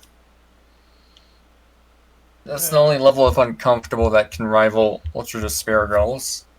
Yeah. I will probably... I can't say anything about this because I don't know anything about this. It's awful. Monica's a bad villain. Honestly, best that you know. Because I like demented evil villains, but, like, that's just not demented. It's just fucking stupid. Ugh, hate it. I slammed my cup down because I'm that pissed off. Okay. Sir, back to you. I have to pee. Oh, you want me to pause? Here, I'll pause so you can go pee. What? Yeah. We're back! We're back! A dinosaur story! Alright. Go ahead. Sir, we are now on to your number 5. Oh, jeez. Okay, I'm gonna... See... Okay. You wanna know a perfect sign for how far a franchise has fallen? How? We have a shitty spin-off movie with a character named Tsunami. Oh god, you know what's what funny? is I considered her as well. What? Tsunami from the Sandy Cheeks movie. Oh, It's a Texas Twister. oh, hell no. Can we just never talk about that movie? Can we just not? Sure, we can blacklist it. Both Sandy Cheeks movie and Ultra Despair Girls are blacklisted. We gotta just do like an episode where like, okay, these are the episodes we aren't doing. Ever. We do an episode on everything we've ever blacklisted. Oh god, just like going over all of them. Season 6, the blacklist episode, where we just go over everything we did not want to talk about. Oh goodness. Anyways, where to fucking start with this character? Well, first of all, the name is Wanda stupid. Sykes. Like, you get it? It's Tsunami. Like tsunami. Get it? Get it? Oh, I get it. Huh? Alright. You I couldn't guess her think of plan- any better I could name also start pun with- for the ocean. Yeah, her plan is to scoop up the Bikini Bottom, do this convoluted lab scheme where she duplicates the characters and makes them breathable on land. Why? So she can have fish animals that you can cuddle with, like puppies and kittens. Because her backstory is, oh my Fish are god. literally not big enough for you to do that with. Yeah. Even if they could breathe on land. Mm-hmm. Her backstory is that she took a fish from an aquarium, or is it a coral? I don't know. Tried to was a cuddle coral. with it at night, and it died. And she wants the kids to not have that experience of having to cuddle with. This is fucking stupid. By the way, her backstory scene, they just fucking green screened the adult actress's head on top of like a child. Yeah, they really couldn't get a child actor who looks like her. Or they just thought it would be funny to do it that Which way, but perfectly it wasn't. segues into how awful the reveal is. For some reason, she decided to be this. Prepare your eyeballs for this, Caroline. You're not ready. Okay, we're gonna have to look at some. For how awful the effects are. Look at this. What? Yes.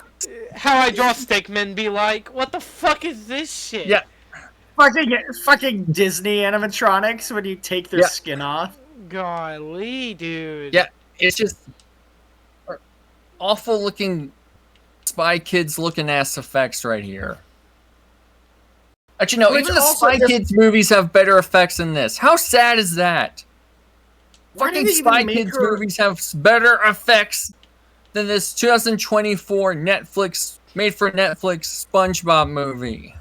Why'd they even make her a cyborg to begin with? I don't even know.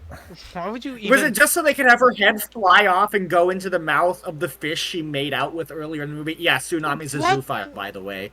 And just Oh, man. yeah, was that the point? So her head could fly off into the fish's mouth, and then suddenly she fucking possesses the fish like the evil magic fucking king. Oh. God, dude. They made. Not to mention, what doesn't make any sense is her revealing that, oh, Sandy was working for me the entire time. She's a traitor, except she isn't. Wasn't her colleagues literally One of the most chimpanzees? forced third act breakup things ever. Wait, what? Wasn't her fucking like her original bosses? Weren't they literally fucking monkeys? Apes. But Yes. Here. Yes. SpongeBob is a show. Hey, this is so modern little SpongeBob. continuity, We I'm don't not give a gonna get shit hung about up about it. continuity anymore. Yeah, but Even in When this did life. SpongeBob ever give a shit about continuity? That was never a big thing in the show. I'm willing to accept something where Sandy has a different boss, given this is terrible. But I'm not saying the concept of Sandy having a different boss is inherently bad. yeah, Is but that- like I thought like the whole idea was like nobody knew Well, that there were especially sea when they- creatures, or like that they could talk. Like, exactly. Continuity doesn't matter when they have this. When they literally show you in the first episode how they met, only to be like, oh, hey, Camp Coral. This is how they actually met. Yes. The character introduction episodes, those are the ones where continuity mattered. Yes. And it's still. Yeah. Acting by Wanda Sykes, or is it? It was I forgot Wanda who plays Sykes. her. Yeah, Wanda Sykes is also awful. Same with her minions, who set design in general is awful, like modern Nickelodeon sitcom levels of awful. At least. Oh yeah, I so could this legit is see these this sets on the- payoff. I could legit see them being the sets of Henry Danger. That's how bad they are. Is this the payoff for me saying that the guy who played Keith in Stranger Things was in the Sandy Cheeks movie? I forgot you said that. Honestly. But also, like, the minions are just like, they're just like, okay, we're gonna go do this, and then they run into each other and like 30 Her Butch Hartman incompetent ass minions cartoon and her noises. stupid ass pug. Like fucking 30 cartoon sound effects, then play like Butch Hartman edited it, and then they Oh, fall over. Oh, hell yeah. Yeah, it's like, Jesus, calm down why with the were they sound even a effects. It's like, you why know do what I we mean? need so much of this shit? I don't get anything What were you with about- this movie, but now I'm just like I don't want to see it, but at the same time I'm like, okay, Good. this sounds bad, but is it? This just shows how much all the magic that Hillenburg brought to the series is gone now, and this movie is living proof of that. Yeah. At least the Plankton movie was pretty good. Yeah, at least there's that, but too bad that's the exception of quality and not the rule. I heard mixed things about the Plankton movie. I probably should sit down and actually watch that. Give it a shot. I have Netflix, so. Alright. Well, I get... Yep. Well, there we go. There's your number 4. Yep. Pretty good pick. Tsunami, my number 4. Hopefully there's no other like- fucking Phoenix Attorney ass names on this list. Hopefully not. I get the feeling there will No, be. no. You know what's funny? Funny you mention that Fuck. because my character right here is the fucking screenslaver, also known as Evelyn Dever. I knew it! That's another prediction Yeah, of mine. I genuinely cannot believe. Okay. Never mind. Go ahead. Sorry. We all know why. So- Sorry. Go ahead. Where'd it even begin? So first off, they tried to make her a twist villain, where it's like, oh my god, she's evil, no way. But like, her name's fucking Evelyn Dever. Yeah, you would Why would think. you make it? Oh, sorry. Man, I can't wait to write a movie and name the twist villain this guy and I name the twist villain this guy's the villain, guys. Ooh, don't don't be surprised as the name. Mm-hmm. Or I just make a fucking villain named fucking Mr. Evil Schmidt. I don't fucking Evil know. Schmidt. Dude, my favorite villain. Okay, actually, now I should use that name as like a parody villain. Now that's actually really funny. Yeah. Mr. Evil Schmidt. So why is But so like Evelyn Dever, she wants superheroes to be illegal. even though They're already illegal. Well, I gotta make sure they're super illegal. Public opinion is like below rock bottom. Nobody likes superheroes for some reason, which is bullshit to begin with. But nobody likes superheroes at this point in the story.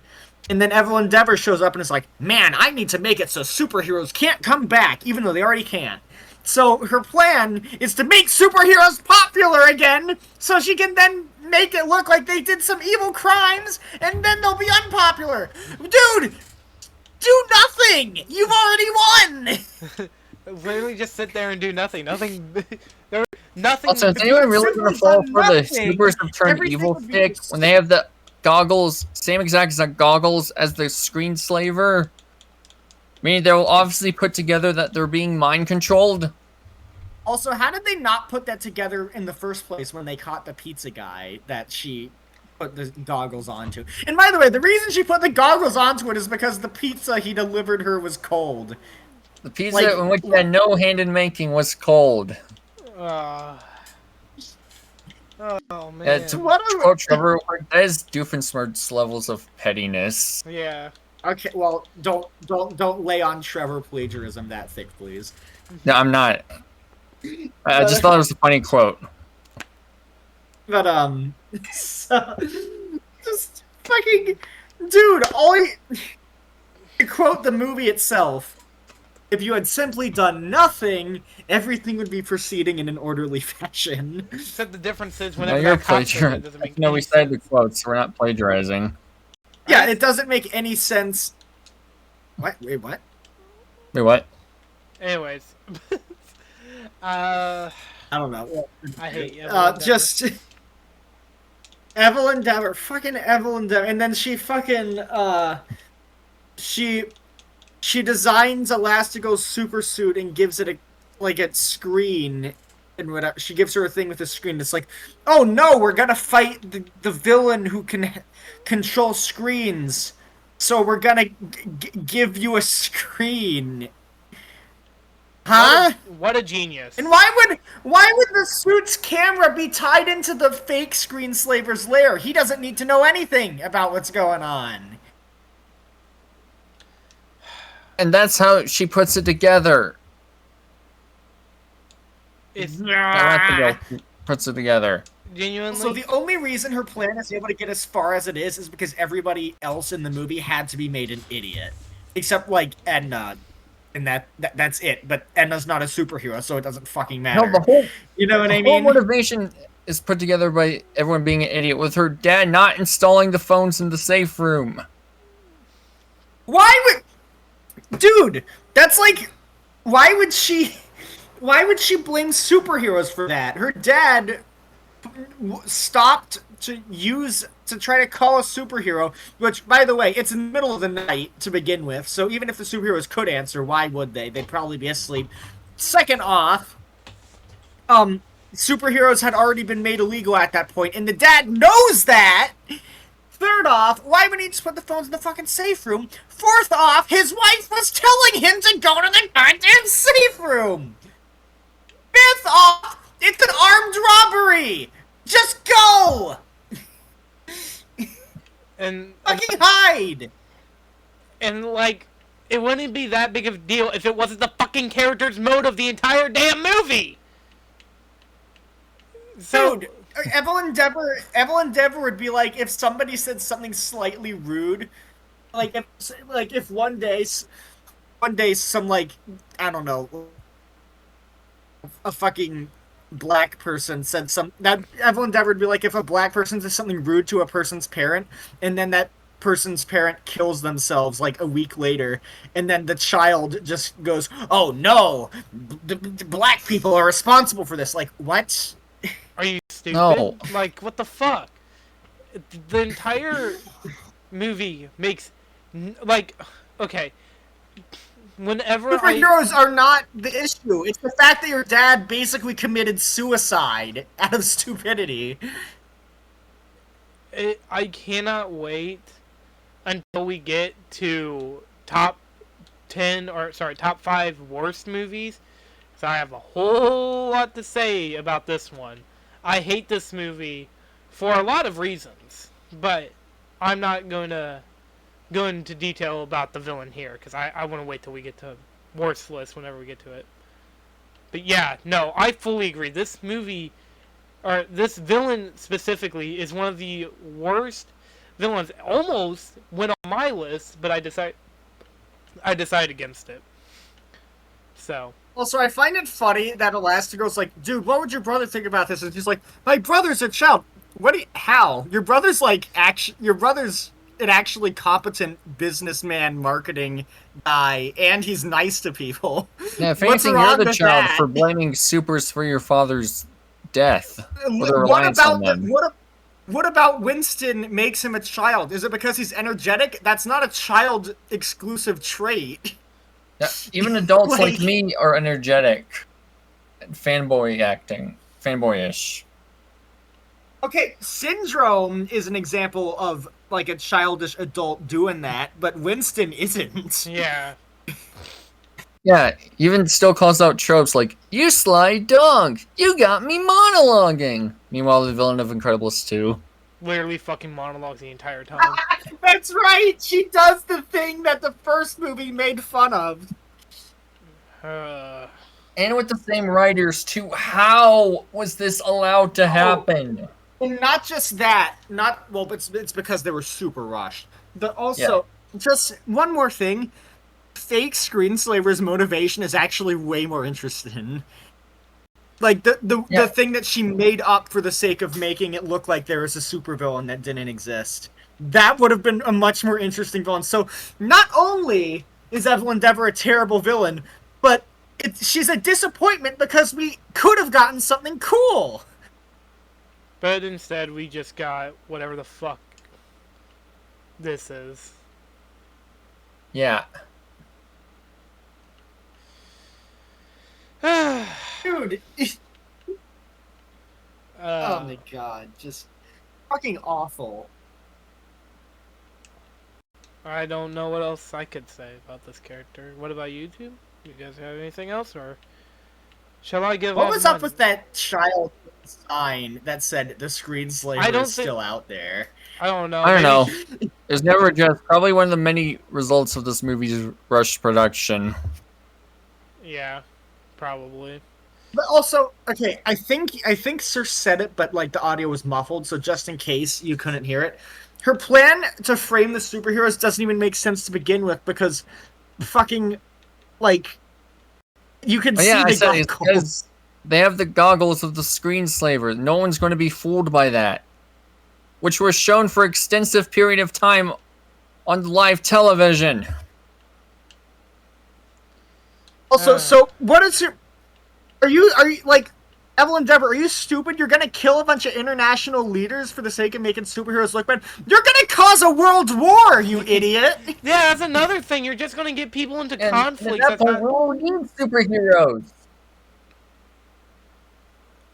It's Yes.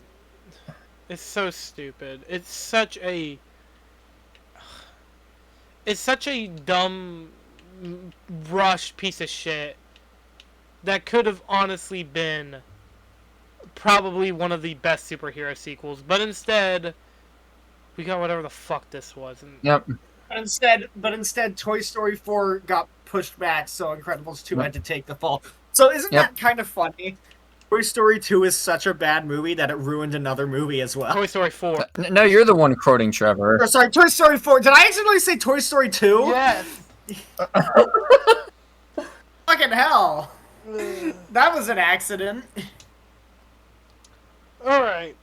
Should I go Yeah, ahead? you can go. All right. My number Oh, 4. wait, one more thing. I'm Oh. just the genius. I'm just the genius behind the genius. Ha ha ha ha ha ha. Fuck you. All right. Okay, anyway, Caroline. So my number 4, it's kind of weird because I was talking with a friend about this, and like we couldn't really decide what's considered a villain on this specific one, but I think we came to a good conclusion. My number 4 is Sammy from Shameless. I do not know if any of you two have seen Shameless. It's a very long Netflix TV show. Basically, it's like a Nope. Full House with raunchy, basically. Like, there's, like, the main, like, the main... Is he this guy? What? Is he this guy? Who? The guy on the right. No, it's not Carl. Actually, believe it or not, Carl's actually a really good character. No, it's Sammy. Oh, it's the girl. No, it's Sammy. Actually, funny thing about her, the girl in that GIF, she gets killed by the military, or by a military endeavor, and after and when Carl finds out, Carl finds out, he gets extremely pissed off and threatens to kill one of them, or threatens to kill the other guy. Anyways, so Sammy, she appears. I wrote this down. So Sammy appears in season 4, episode 3, and then leaves around season 5, episode 12. I'm gonna just tell you some of the shit she does in this show. Number 1, she basically just caused like a lot of pain throughout the show. Like, she fucks over most of the characters really hard. Originally, I had Monica, who is the mom. Originally, I was going to put Frank on here, who's their father. But I thought it would be better if I did not do that, because if I did that, I think a lot of people would have disagreed. So, you know, I did this because a lot of people don't like Sammy. So she has a son. And at one point, her son is threatened to go to prison. Alright, no. Her son goes to prison for, like, doing a very horrible crime with Carl. And Carl blames her son. You want to know what Sammy does to her son to make sure that they avoid prison? Or, like, to What? find a new social outgroup in prison? Oh no, what? Draws a swastika on his head. What? I'm not kidding. They literally draw a swastika on his forehead and it said, "Don't worry, just talk to the people with the same symbol on your head." Okay, what? So, The fuck? yeah, What kind of show is this? it's very fucked up. It's really good though. Trust me, it gets worse throughout the show. Also, she is sexually attracted to Frank, who is her father. Who's Frank? Oh. Her father. And Oh! don't worry, every other character who sees that literally is like, "Get the fuck away from Frank. You are a piece of shit." And basically, Does she ever do anything to him? does she ever do anything wrong? I don't know. I mean, does she ever do anything to Frank? Like, she gets on top of him and yells at him, telling him, "Hey, say you need me." Also, she gets one of the other main characters caught by the military. Ian The fuck? gets him arrested. Ian went AWOL and then went undercover because he went to go join the military, but then decided to opt out. And basically, everybody was going to try to keep it a secret, but then Sammy told the military officer, who then took Ian to prison. So, yeah. Along with that, she takes over the house, tries taking it from Fiona and Philip, who are like two other main characters. Basically, okay, hold on. Let me give you context. Frank's the dad, Monica's the mom, Sammy's the long-lost daughter of Frank, who belonged to someone else. Then there's Fiona, who's the oldest, and she's like 20. There's Philip, who's like 17, like he's about to graduate high school. There's Ian, then there's Debbie, Carl, and then a little baby named, what's his name? I can't remember his name, because he starts off as like a baby. But like he grows up later on down the line. So basically, what Sammy does throughout the show is pretty fucking horrible. Along with that, I believe, if I remember correctly, she distracts. So Frank lives with a girl named Sheila, and like she distracts Frank and literally bickers at him, along with Sheila, who's also involved in this. And like he runs out of the house while Sheila and Sammy are following. And literally, because of Frank's shake and bake alcohol lab, it blows up Sheila's house. Like, completely gone. What? Yeah. Oh, man. If I were to tell you what happens in Shameless, like, I don't think we could even do an episode about it on the podcast. It's fucking insane how much shit happens in it. Like, at one point... You know, I want to watch, at some point, a show I want to watch is It's Always Sunny in Philadelphia. Oh, that show would be if fun. You ever want to... I have been watching It's Always Sunny in Philadelphia. It's a really funny show. My type of humor. Very dark, but very funny. But yeah, Sheila's just a really horrible person. At one point, Debbie puts like medicine in her water, and Mickey helps, which Mickey is Ian's will they, won't they boyfriend. So yes, there is LGBTQ representation in the show. Yeah. Ian and Mickey. But I mean, it's not very good, I guess. Don't worry, none of the relationships are really all that good in the show. Because, like, most of them, like, either cheat, or the other one's, like, a real huge piece of shit, or there's a huge misunderstanding, or some other bullshit. But at one point, like, Mickey helps Debbie drug Sammy, and when that happens, they think they kill Sammy, so they throw her in a box and try burying her out in the desert. She was still alive. She tries shooting Mickey, and then she gets arrested by the police. And that's basically the end of Sammy. She's brought up at one point in season 11, but that's about it. She just kind of sucks as like a person.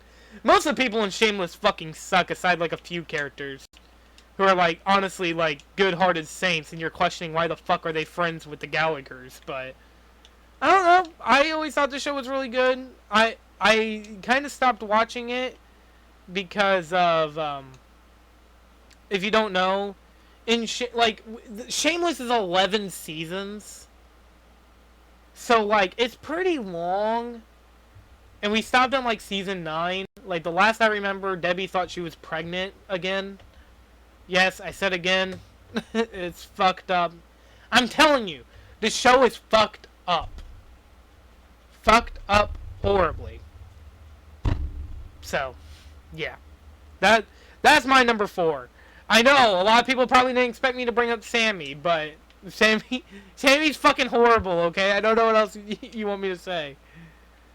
I would recommend the show, though. I think her movie was also horrible, so it makes sense. What?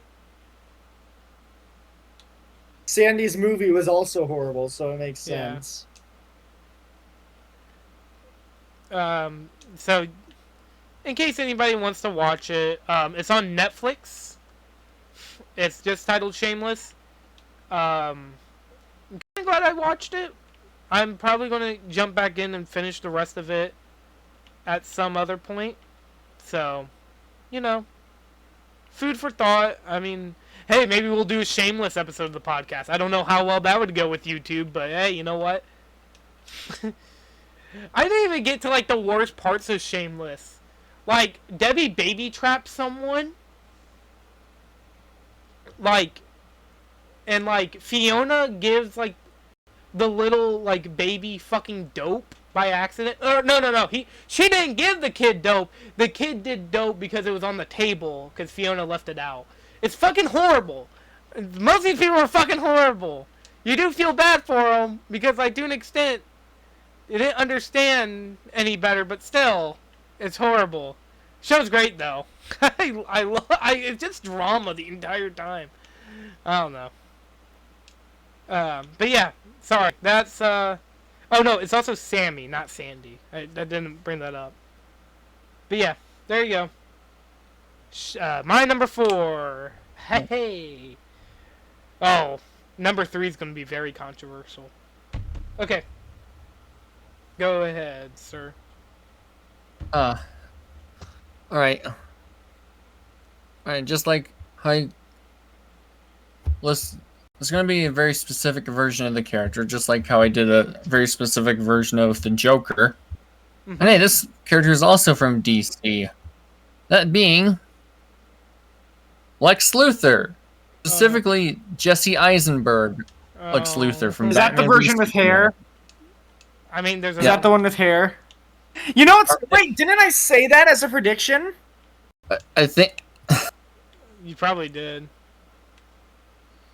Yeah, I predicted it for there's hair. another version with hair, that being from My Adventures with Superman, which is a great show, you should watch it. Unlike Batman v Superman, which is a piece of shit, and you shouldn't watch it. Oh, BVS. One of the... Oh, BVS, you and your shit. You know it. Alright, go ahead. Your shit. Let's talk about him. About him and his stupid plan for convoluted. First of all, how does he even know Batman and Superman's secret identities? How did he even manage to capture Martha? Why does he have this convoluted plan to get them to fight, even though it'll only be exciting to the audience and not the characters in the universe? Mm-hmm. Why do you think it's for him to get rid of a Kryptonian, only to combine his DNA with the body of Zod to make Doomsday, which is not at all how it is in the comics? Why would you do this, even though this would arguably cause more destruction than in the end of Man of Steel? Why would... You know what I had a question of? So, Batman literally would brand random villains, but he wouldn't brand Lex Luthor. I never got that. I get he was trying to turn over a new leaf in that movie, but what the fuck? Like, come on, that guy almost got It's Lex Luthor! Yeah, but like you would think, like, I'm just saying, Sir, back me up. Like, Also, why would anyone even trust Lex Luthor when he's so zany and over the top that even Roger Rabbit would be tamed compared to him, side by side?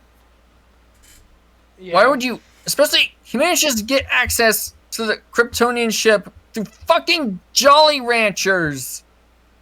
He trades Jolly what? Ranchers with a guy, and that's how he gets access to the Kryptonian ship. Oh. I'm not kidding, that's what happens. Oh, And people praise this movie as a masterpiece. Why do you...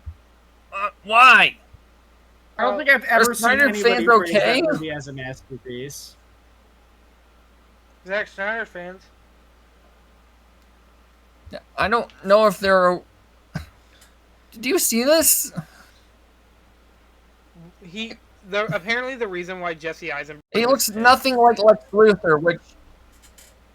the reason why they picked him was because of him playing Mark Zuckerberg in that one movie. Oh, they wanted to... Of Social Network? Yeah. Yeah, Social Network. Yes, that's it. He also voiced Blue in Rio, for what it's worth. Oh, he also plays in Zombieland. That's a really good movie. Yeah. Go watch it. And also for this, also back to BVS, he actually won, I think, nominated or won the Razzie for Worst Supporting Actor. Damn. Well, can you blame him? It's like, I don't know what they were going for with his zany, over-the-top. What were they trying to convey? It's nothing like, at least the one in My Adventures acts like Lex Luthor. This guy doesn't. This guy is a fucking lunatic. And then doesn't he return in a post-credit scene? Yeah, he where returns for Josh Whedon's Justice League, where he recruits Deathstroke. It's like, hey, we should form our own league. And we never see that again. Because the Snyderverse died. Good. Yeah. Good. As you can tell, I think you're mad. Something tells me. Really? Could you tell? Really? Really? Yeah, now? I have a feeling that you're not happy right now. Yeah, the social awareness of hell. Especially when... I mean, we already... This episode's long after, but we're gonna... By the time we're recording this, we're gonna have to talk about Batman v Superman again soon. I am not looking forward to it. I am not looking forward to it. I hate this movie. Hey, at least we get to talk about the Batman. Hey, at least we get to talk about the Batman. Lex Luthor is one of the many reasons why. Lex Luthor and BVS, my number 3. Oh man. Die. Yep. And none of this is acting, by the way. This is genuine raw anger I'm experiencing. Yeah. Well, I don't like. Same for all 3 of us. Yeah. Like, this isn't a scripted review. We're doing it live. All right. He just actually is that mad right now. Fucking thing. It's only going to get worse from here on out. Sir's going to lose his mind. Hey, I gave you guys a choice of best movies, or we could talk about best movies, or we could talk about worst villains. It was your choice. We're talking about worst villains because I still haven't finished Gentry Chow, and neither has Roxy. Anyways, we need to. But anyways, Roxy, what's your number 3? Yeah. This might be a low-hanging fruit. all right, Honestly. go ahead. It's it's Loki from Son of the Mask. I need to watch Son of the Mask, I guess. Like, so Alan Cumming, who played Floop in Spy Kids, got brought in as Loki for Son of the Mask. Son of the Mask is already one of the worst movies I've ever seen. But so Loki comes in, and his whole thing is that he needs to get the mask because Odin wants him to get the mask because it's apparently causing havoc among the mortals or something. And then, or sorry, not Zeus. Did I say Zeus? I think you said Odin. I meant to say. Okay. Oh, I actually didn't mess up, but I thought I did. Okay, so Odin comes in and is like, Loki, you gotta get the mask because it's causing chaos. And then Loki has to go get the mask. But then Odin has an all-seeing eye, so he can see literally everything going on. And because Loki is clueless as to where the mask is, he's like, yo, Dad, can you help me find the mask? And then Odin's like, no, fuck you, lol. No, fuck off. If the idea is supposed to be that Odin at least cares enough about mortals to want to stop the chaos from the mask being around from happening, then why would Odin not help this situation? And he can just descend down, just like the end of the movie. Why doesn't he do that? No, that would be the smart thing to do. But so... Mm-hmm. It's so dumb. And then, so, Loki spends the movie going around trying to find, like, fucking harassing innocent families and children. to try to get the mask. Which, okay, you know what? That's actually a very Loki thing to do, since he's literally the Norse god of mischief. But it's not well executed, but the idea is fun. You know what I mean? Yeah. And so this motherfucker, when he finally finds the main family, chases them around and then is like, okay, you got the baby that's the son of the mask, and I need to capture your baby or whatever. And so he fucking pulls out an axe with arms on it to shoot them for some reason, which is already dumb. And then Odin just shows up with his all-seeing eye, by the way, and goes, hey, you know what, Loki? Fuck you. You didn't get the mask in time. And he's like, dude, you're literally holding the baby that's the son of the mask. And then Odin's like, shut up! And takes away his superpowers. Because God fucking... It's so dumb! Who thought this was okay? For a movie. So Odin takes away Loki's powers. And then... fucking, like, literally a scene later, Loki does a ritual to call Odin and is like, yo, Odin, can I have my powers back? Because I kind of fucking need them for this mission. And then Odin's like, yeah, okay. And he gives him his powers back with a time limit for some reason. Odin, do you want him to get the mask or not? Why are... God. It's honestly a package deal between both Loki and Odin, even though Odin isn't actually a villain. It's just so fucking stupid, he might as well be. You know what I mean? So you don't... So... Yeah. Valid. I get you. So... I never watched Son of the Mask. So... And also, I think I've only Loki seen just, clips. every time he shows up throughout the movie, he's just doing the fucking creepiest CGI nightmare abominations possible. Jim Carrey didn't come back Using for that his movie, mask right? powers.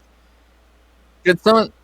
Yeah, even after being offered $10,000, I mean $10 million, having a Nintendo Power competition. Also, Yeah. why would Loki even make the mask in the first place? Because, okay, it's presented as just a theory in the original movie, so that's fine. We don't know for certain whether or not the Norse gods made it. You know, we don't know the actual origin of the mask. But then in Son of the Mask, it's like, oh, well, it turns out Loki made the mask to help him do his chaos things. He has all the abilities anyway! He just needed permission. You know? Yeah. Even in the beginning, when he spots the fake mask, he ends up taking a guy's face off. Yeah, he doesn't... Why would he need the mask for anything? Yeah. But also, this fucking guy...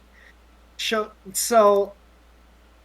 He also he plays fucking, like, full-body mask twister with the child, and it's really fucking creepy and uncomfortable to look at. Mm-hmm. Do you know what I'm talking about? I think so. Yes, unfortunately.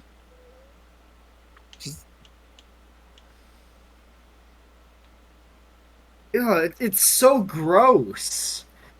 Why is this in the movie? I don't know. I hate Why is this even everything a movie about... in general? Sounds like we need to do an episode on this movie, right? No! I don't want to ever watch it again. I like how now I'm offering to watch like shit movies. I took Roxy's job. All right. What? I said I like how I'm the one who's like offering to do bad movies. I feel like I just stole Roxy's job. Okay. Are you guys done? Are you done, Roxy? Was that all you had to say about Miss Son of the Mask?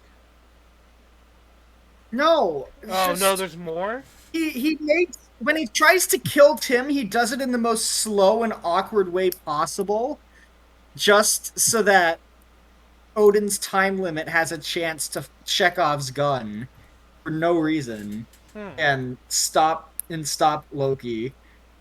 And Odin can come in and be like, "Yo, Loki, you failed me again." And then Tim shows up and is like, "Dude, he's your son.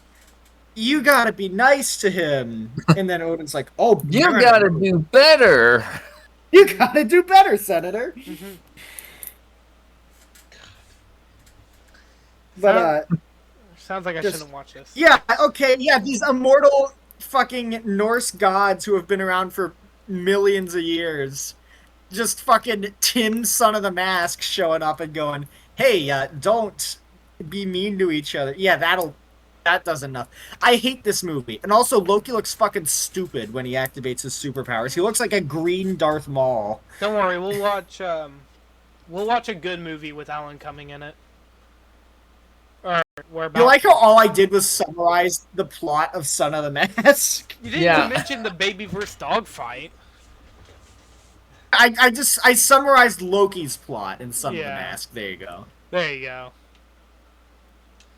Oh yeah, and Loki becomes so attached to the baby that he tries to kill the entire family, including the baby. Great. Okay. Alright, well. At least Alan Cumming apparently made a brand of perfume called Cumming, so that's pretty funny at least. That is kind of hilarious.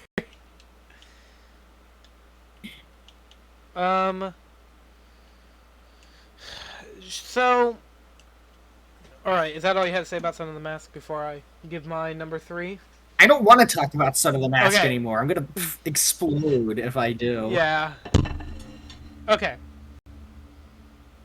So my number 3 is going to shock both of you.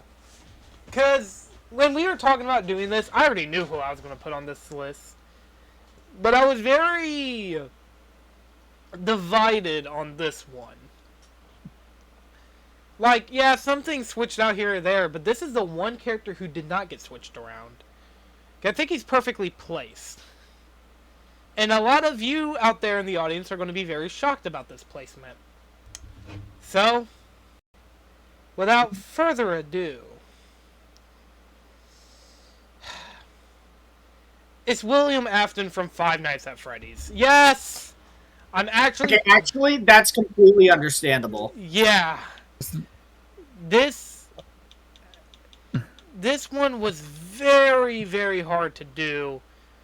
For a lot of reasons. So, what is wrong with William Afton in the Five Nights at Freddy's series? Well, I think there's a few things many people can... I think there's like a lot of reasons for why I could put it on here, but I want to start from the very beginning. Because my hatred for William Afton is actually not that far, like, not that deep into this franchise. It's actually all the way back in FNAF 3. So I guess it is actually. Wow. Okay. So, to start off, his jump scare fucking sucks. I don't think anybody can defend it. Because it's the jump scare so bad that it's the entire reason Scott continued the franchise after. Yep. And that's true.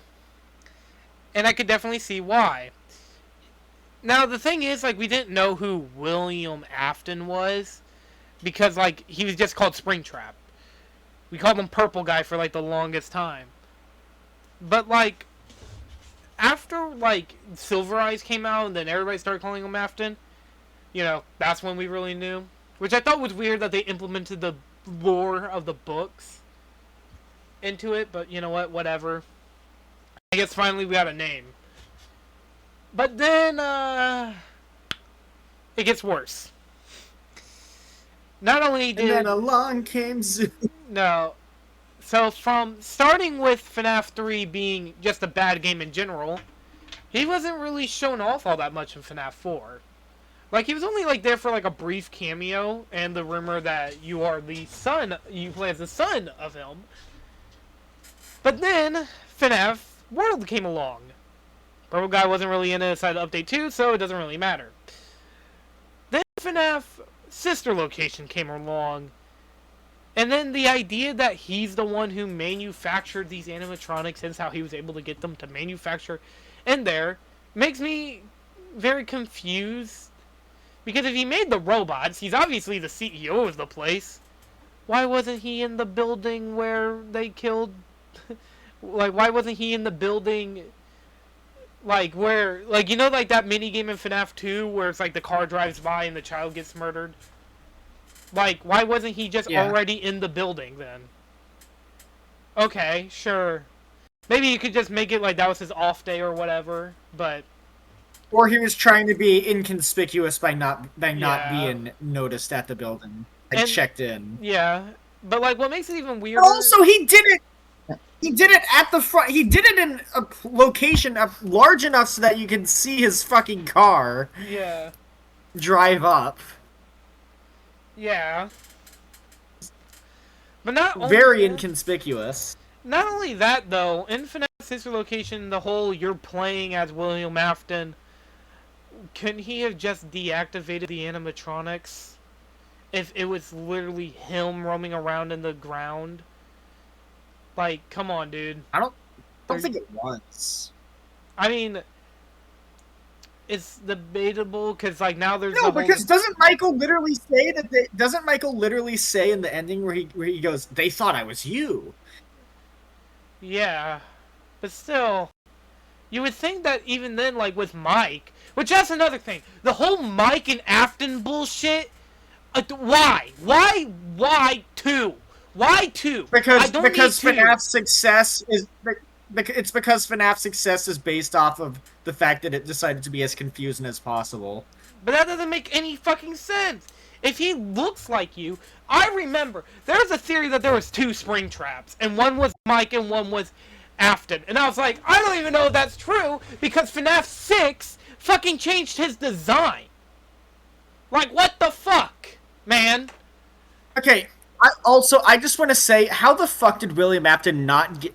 How did he not get fucking how did he not get sent to court and get the fucking death penalty when he made animatronics literally designed to capture children, literally fucking programmed to kidnap children at their own birthday party? Oh, because how did he not get? Because fuck you, you don't need to worry about that. Thing is, don't think about it. Does Spazmer Entertainment have the best fucking lawyers in the universe or something? They called Saul Goodman, obviously. God. So, to go along with that, there's one other thing I guess I should bring up. FNAF 6 introduced the whole idea of, you know, like, this being the end. And the thing is, Afton doesn't really do a whole lot. He does literally everything that the same animatronics did. So, okay. So, throughout the series, all we know is that he killed a few people a few years ago. And they were kids. Fucked up, yeah, but like, he hasn't done anything since. What, he broke a few animatronics that he made? Congratulations, bro. I can break my Lego sets too. Like, what the fuck? Like, come on, man. It's ridiculous. And then in FNAF 6, he's said to have died. Oh, but in FNAF VR, he uses brainwaves to circumnavigate into... Shut the fuck up. Like, what the fuck is Glitch Trap, my guy? What the hell is that? At that point, at that point, I almost said Scott the Woz. At that point, Scott Cawthon, what are you doing? Hey, y'all. Yeah, at that point, when they introduced AI, you've jumped the shark at this point.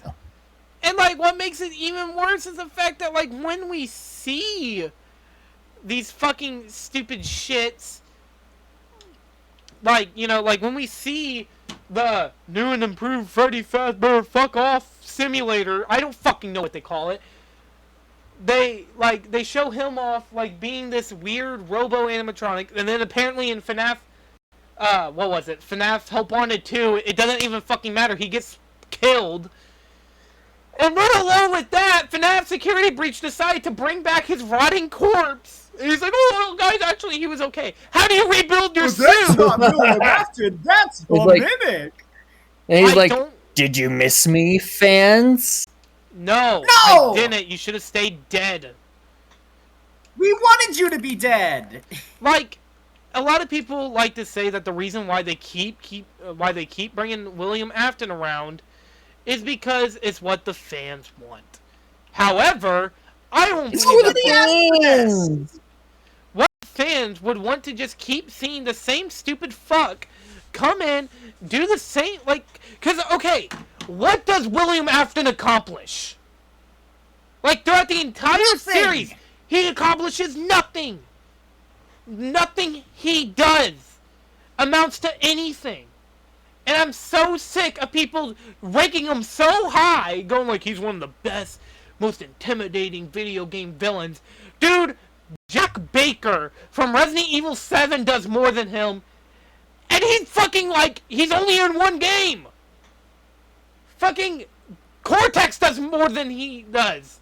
At least Cortex made like it's easier to take Cortex seriously. People have made the joke that William Afton's gonna like when Security Breach came out, I've seen people making the joke that he's gonna just be a fucking purple skeleton in a wheelchair. Like fucking Joe Biden. Cause how the fuck do you do that? It just doesn't make any sense. How did this guy? It's another one of those villains where the more appearances he makes, the less impact he has. Yeah, that was another thing I was gonna bring up. He doesn't. Epitome of that. He doesn't do anything. Like, what does he do? Seriously, what does he do?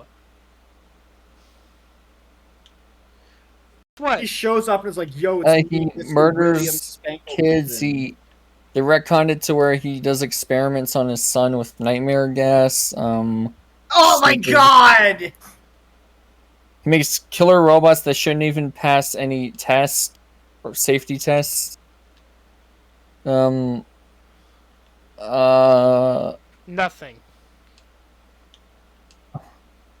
He does. Honestly, sad how this once cool and mysterious character just over time turned into a punchline by the fandom. There's a reason why. Also, the fact that his name is William Afton and he's British doesn't help. That just makes it harder to take him seriously. I was very much concerned on putting him on this list above most of the characters we've already went through. But the fact that he had so much potential as being the main scary thing. Oh wait! I forgot another thing! The movie adaptation makes him way more important than he actually fucking is! He's not- Oh my god. Matt, also, I just want to ask this, Caroline. What? When you said you were nervous putting him on the list, did you think we were going to defend this guy? I thought at the very least you guys would be very concerned on why I put him at number 3 so high on my list. Well, also... No, I didn't! I thought of him when making my list. I just decided against it. I'm glad I'm not the only one, I guess, because, God, dude...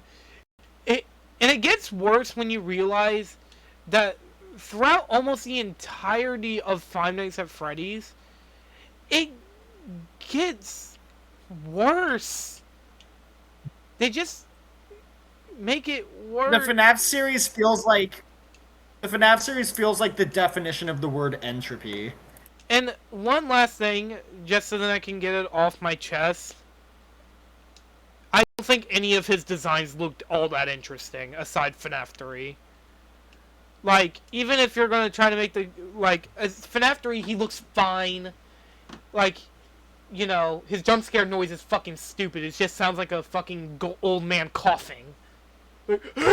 Wasn't it used in My Little Pony? Wait, it was? I'm pretty sure that exact same sound effect was used in My Little Pony. And then, Scrap Trap looks bad. Glitch Trap looks fucking garbage. All of them look bad. Glitch Trap looks like Glitch Trap has fucking gigantic thighs. Like, what the fuck? He looks like fucking Mewtwo. I just don't. I don't like it. I don't like anything that this game. I don't like this. I don't like it. I'm sorry, guys. I just don't. And I understand people will not really agree with me, and that's fine. I understand. Like, a lot of people like Springtrap. But I just don't. It gets to a point where you look at the series and you're like, what the fuck are you doing? And before, again, Okay, Roxy... FNAF has a lot of strengths. Mm-hmm. A lot of strengths, but the writing is not one of them. Agreed. There was one thing Roxy said, which was, fuck, you said something about, did I really think that people would be mad about it? And I already kind of answered it in saying I thought you guys would be way more shocked on how high he was. But it's just ridiculous that this game series just follows, like, it kind of makes me more realize... No, that's the thing. Yeah. Caroline, I was afraid to put him on my list as well. Did you? Because I thought people might get mad. No, I didn't put him on my list, but I was afraid to do so. I mean, he wouldn't have ended up on it anyway, so it's not like I edited it, but I did consider him. The only thing I'm afraid of is how people are going to react, how our fans are going to react to this. Well, just know, it's all just our opinion. But we're objectively right. Anyways, moving on to Sir. Let's go to your number 2. Number 2. Alright. Okay. First I had, how do I put this? Okay. Okay, so basically, these two were the first ones I thought of when thinking of worst villains. Mm-hmm. Everyone else had to really think hard of. These were easy pickings. The ones I automatically knew, oh yes, you belong on the worst villains ever list. Mm-hmm. You belong here. And Yep. frankly enough, and slight spoilers from number 1, but these are both from two very infamous, yet very beloved for some reason, franchise-ruining projects. They both came out in 2019. Damn. All right. Oh boy. Hit us. Yeah. Yep. This one, first one is Gabby from Toy Story 4. Hell yeah, got one. Woo! Yeah, I mean, to be fair, I expected this. Like, who didn't? Honestly. Yeah, I mean, once again, the biggest twist is the fact that Zurg isn't on any of our lists. Yeah. That's honestly surprising. Had I known that, though, I probably would have put him in my honorable mention. Yeah. Probably kick out Chester B.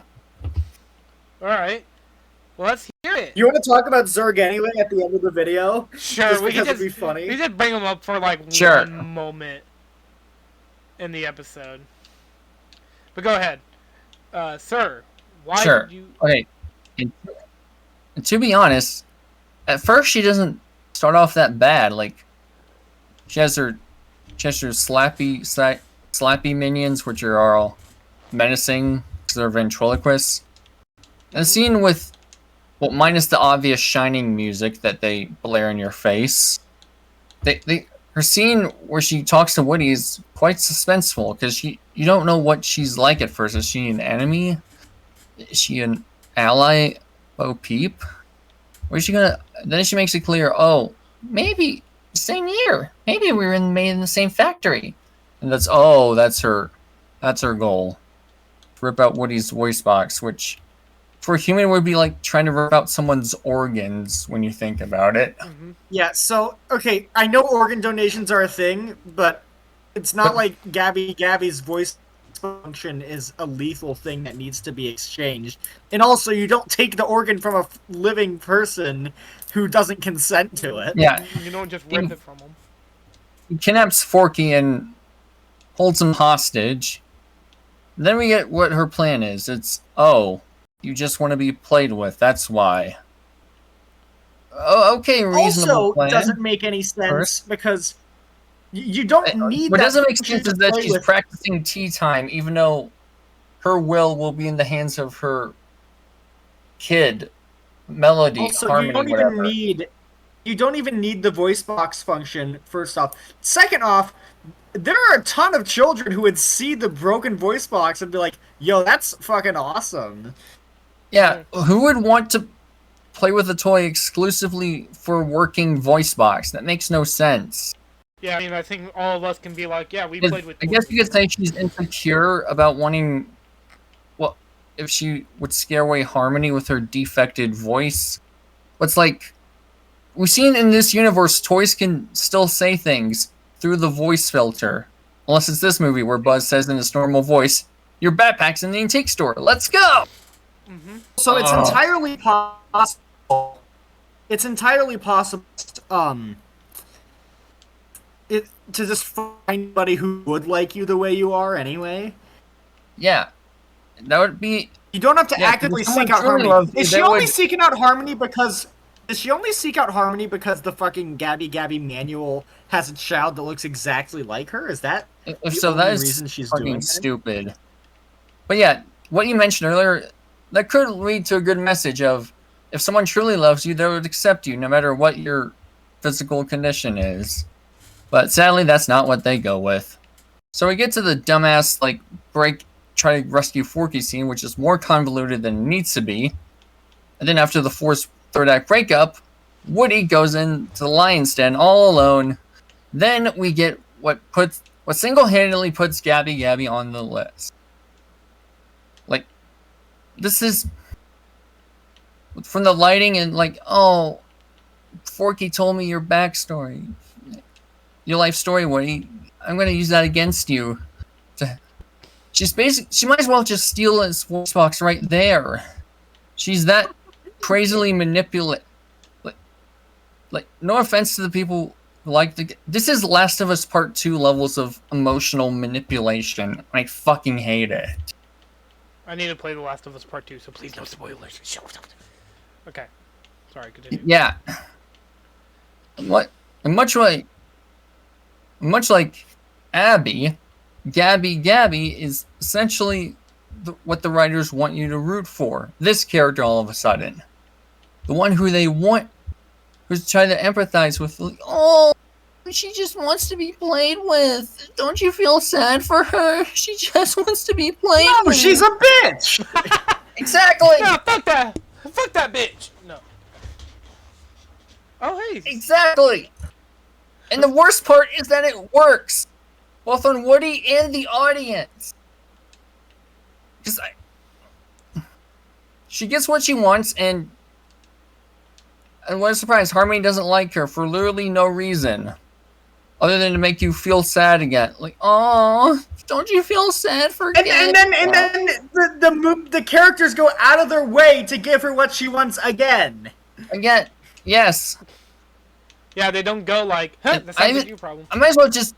Okay, I might as well just get to the worst part already. The manipulation and the fact... And her...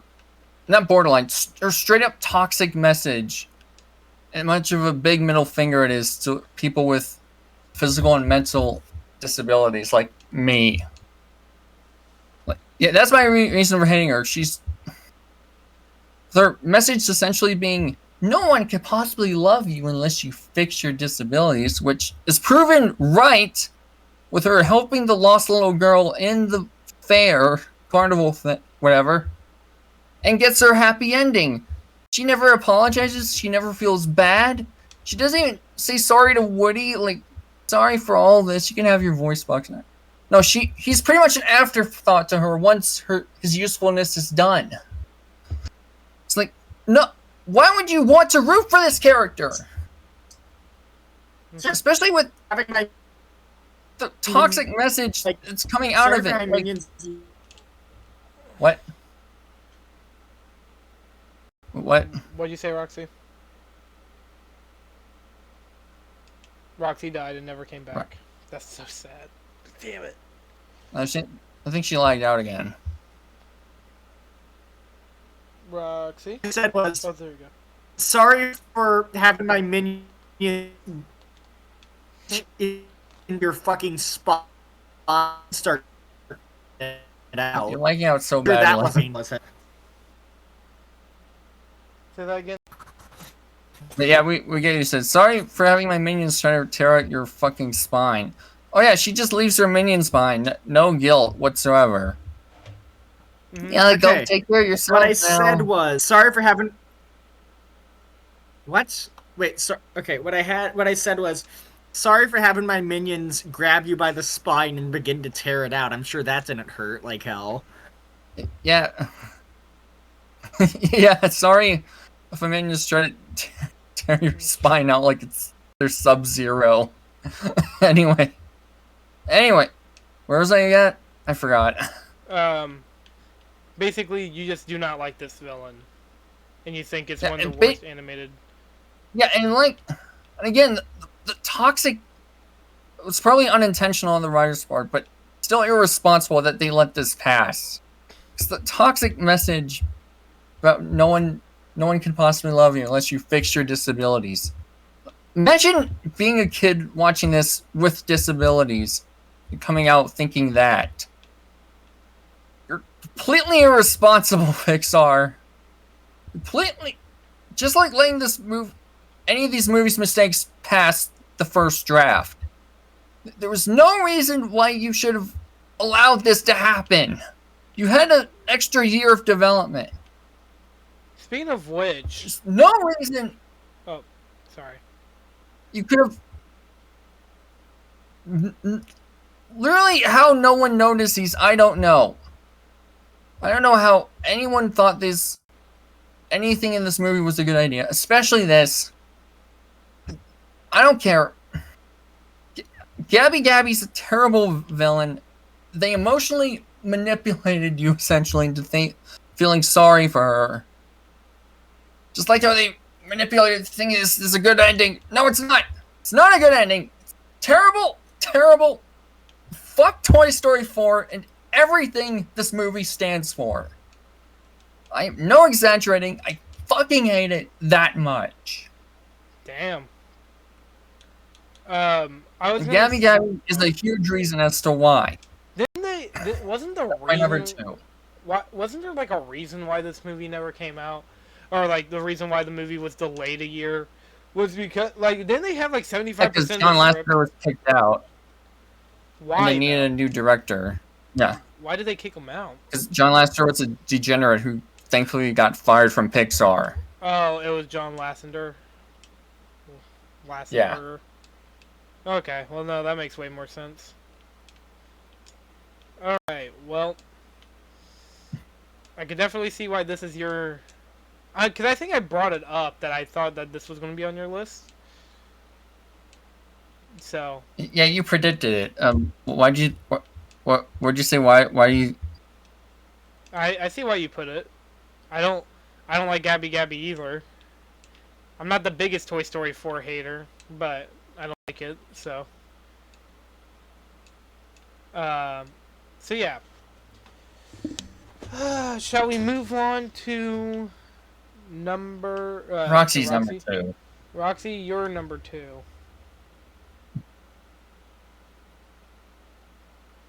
Movie you probably have refused to watch, and I even blacklisted myself. Yep. Go ahead. My number 2 is from the movie Sausage Party. Mm-hmm. Sausage Party? Oh dear. Yeah. Oh, it's the villain you brought So- up earlier in chat? Yeah, Sausage Party's villain is a douche. Then the thing you put up your ass. What? So I'm not even gonna look that up in GIFs. I don't want to see what happens. Yeah, so the douche, first off, Sausage Party doesn't even fucking need a villain. So why is he here? The story functions perfectly fine if it's just, oh no, the humans eat food. Why did you add Mr. Douche here as an antagonist? Character quota. You know? Character quota? Like, I What is this because Seth Rogen thought it'd be funny to have a villain who climbs up the store manager's ass and controls him like Ratatouille? Is that God. Is that the Now fucking you've point made of me this don't character? No, I don't want to What watch this movie. happens? I don't want to watch this movie now. Don't! Ever! I never wanted to watch to begin with. I have morbid curiosity at times, so you know.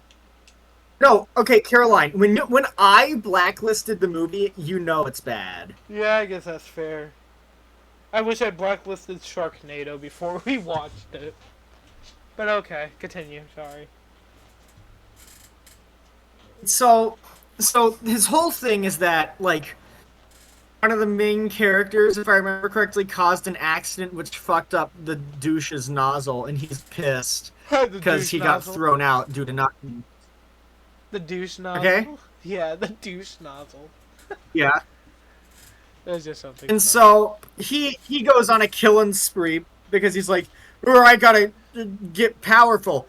The way he discovers this is by fucking raping a juice box, by the way. Oh, nice. Yeah, so there's like a little hole in the juice box, like near the crotch area as an injury, and then he sees it and goes, "Wait, I've got an idea," and he fucking sucks the juice out of that hole. What? That sounds great. Oh Eh. no! I feel like the reason Look at his fucking design! I seen it. Oh my god. Someone made this, by the way. I want people to know that. You know. Seth Rogen made this. Donkey Kong is responsible Donkey Kong, for this. no! How could you, Donkey Kong? Oh, you already okay. But like the only redeeming thing about this villain is one line he has where he shows up in like a Mexican bar, like Mexican drinks and sauces and stuff. And he's like, "Yo, where's the sauces?" And they're like, "We don't know." And then he just grabs one of them and smashes them against the counter. And then he goes, "Jose." What? You know, like for some reason that's funny to me, but that's it. That's literally it. Sausage Party is one of the worst movies I've ever seen. Some of the worst pacing I've ever seen to begin with. Okay. This plays into him being a terrible villain as well. So, how would you expect a movie with two subplots to go? Like, how would you expect it to pace the two subplots? How? Reasonably go back and forth and give us enough time with each of them. Yeah, well, you're a fucking idiot, apparently, because Sausage Party's approach is to show all of one subplot happening, and then show all of the other subplot happening, and then they converge. What? Oh my god, this is like The Last of Us Part 2. So by the point he shows up again near the end, you're like, oh right, he was a character. I mean? Yeah. So the whole thing he does by the end of the movie as an antagonist is just he shoves himself up the store manager's ass and controls him Ratatouille style. But the store manager had a gun and was gonna shoot some of the food anyway, so what is the point of... Why does the douche exist? He has no reason to be in the movie. As I said, character quota, but like, even then, it's like wasn't there like 700 fucking characters in that movie, all played by like very famous. There were a bunch of people in the shop, in the store. Yeah. All you needed for an antagonistic force was the humans. Yeah. Speaking of Sausage Party, and I really wish I picked up some hot dogs today because I'm kind of hungry for for some hot dogs. I ate pizza earlier. That was 2 hours ago. On another note, Sausage Party's world building makes zero fucking sense. It's just adult shit Toy Story. That's all it is. No, so here's the thing. So like, all food is alive, which is confusing to begin with because all food is already a dead version of something else. You know what I mean? Yeah. Yeah. But, and like, also, Continue, sorry. condoms are alive. For like chips, it's the bag itself that's alive and not the chips. But then later in the movie, there's like a Mento thing where both the wrapper and the Mentos inside are individually alive. So, put out of a soda bottle, that's like drinking the soda's blood. Yeah. Bombs are alive. So Sausage Party makes no fucking sense, and douche is emblematic of that because this fucking, god damn it. Not the movie, he gets more and more like decayed and disgusting, where he looks like a fucking zombie near the end. So that's nice to look at. Also, just he chases the characters around pointlessly in one of the subplots. That's it. The subplot was about discovering what happens when food gets bought and taken out of the store. So he adds nothing here. I feel like you know what I mean. I feel like we would have to do a top 10 worst movies. Sorry, not best, but top 10 worst movies because I feel like we have a lot of movies. Like, would it make your worst movies list? Roxy? Yes. Oh. Okay. I just want to say this, Caroline. Yeah. Okay, if you want to do a Sausage Party episode, I am not rewatching the movie. I'm probably never going to make you do that, Roxy. You don't have to worry about that. I'm not going to... Unless you really get under my skin. Like, Sharknado almost got me there. But, like, even still, I was like, is it... Yeah, I don't know. But yeah, have not gotten by under the your way, skin. why is there even a fucking douche? Who uses douches? I know a few douches. Oh. No, like the actual product. When have you ever seen a fucking douche before? Let me look up a like. What's a douche? I'm not doing that. I don't. It's like Oh. something you stick up your ass to squirt water in it to like. Yeah, I've seen one of these before. I don't remember where, but I. Oh yeah. Okay. Please do not. I'm not sending a picture. Don't worry. I'm not going to do that. And maybe the whole point of the. Was just so that the sausage main character would have to climb up into the pants to fight him, so you get the joke of the sausage hanging out of the fucking zipper hole. Aha! Wasn't this guy worth our screen time? No. Alright. Shall I go on to my number 2? My number Yes, please. This guy... God damn it. This guy fucking... sounds like... He's a fucking douche! With a face and gloves! I was about to make a joke and literally say, this guy sounds like a huge douche. Anyways, obvious joke aside, my number 2, you guys might have been shocked that there was no Marvel movie character brought up. Well, guys, we finally got to one. And this one is, I'm kind of shocked no one else brought up. It is King the Conqueror. By far the worst MCU villain. Gore the God Butcher can't even come close. So, the reason why I hate King the Conqueror is the build-up never felt real. So, okay, if you don't know, King the Conqueror, He's like, there's millions of them that exist across multiple different universes, so on and so forth. And they found a way that he can talk to him, and he found a way he can traverse through time. We all know who King is, right? Like, I feel like we all know who I've King actually read a couple I think I only know him comics. from Lego Marvel 2. Yeah. Even though I only watched the Let's wasn't Play he of King that. Tut at Okay, some well. point as well for some What? fucking reason? What? Wasn't King the Conqueror King Tut at some point because of time travel? It's an alternate version of him. It's not King Tut specifically. It's just an Egyptian-esque pharaoh version of Kang. I think his name is Immortus, but I could be wrong.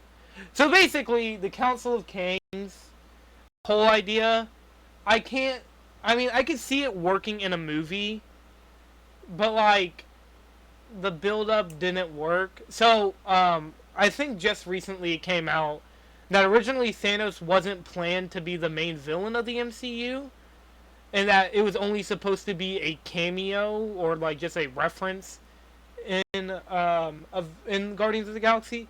Josh Brolin talked about it, but then like obviously they built off of that into making Kang.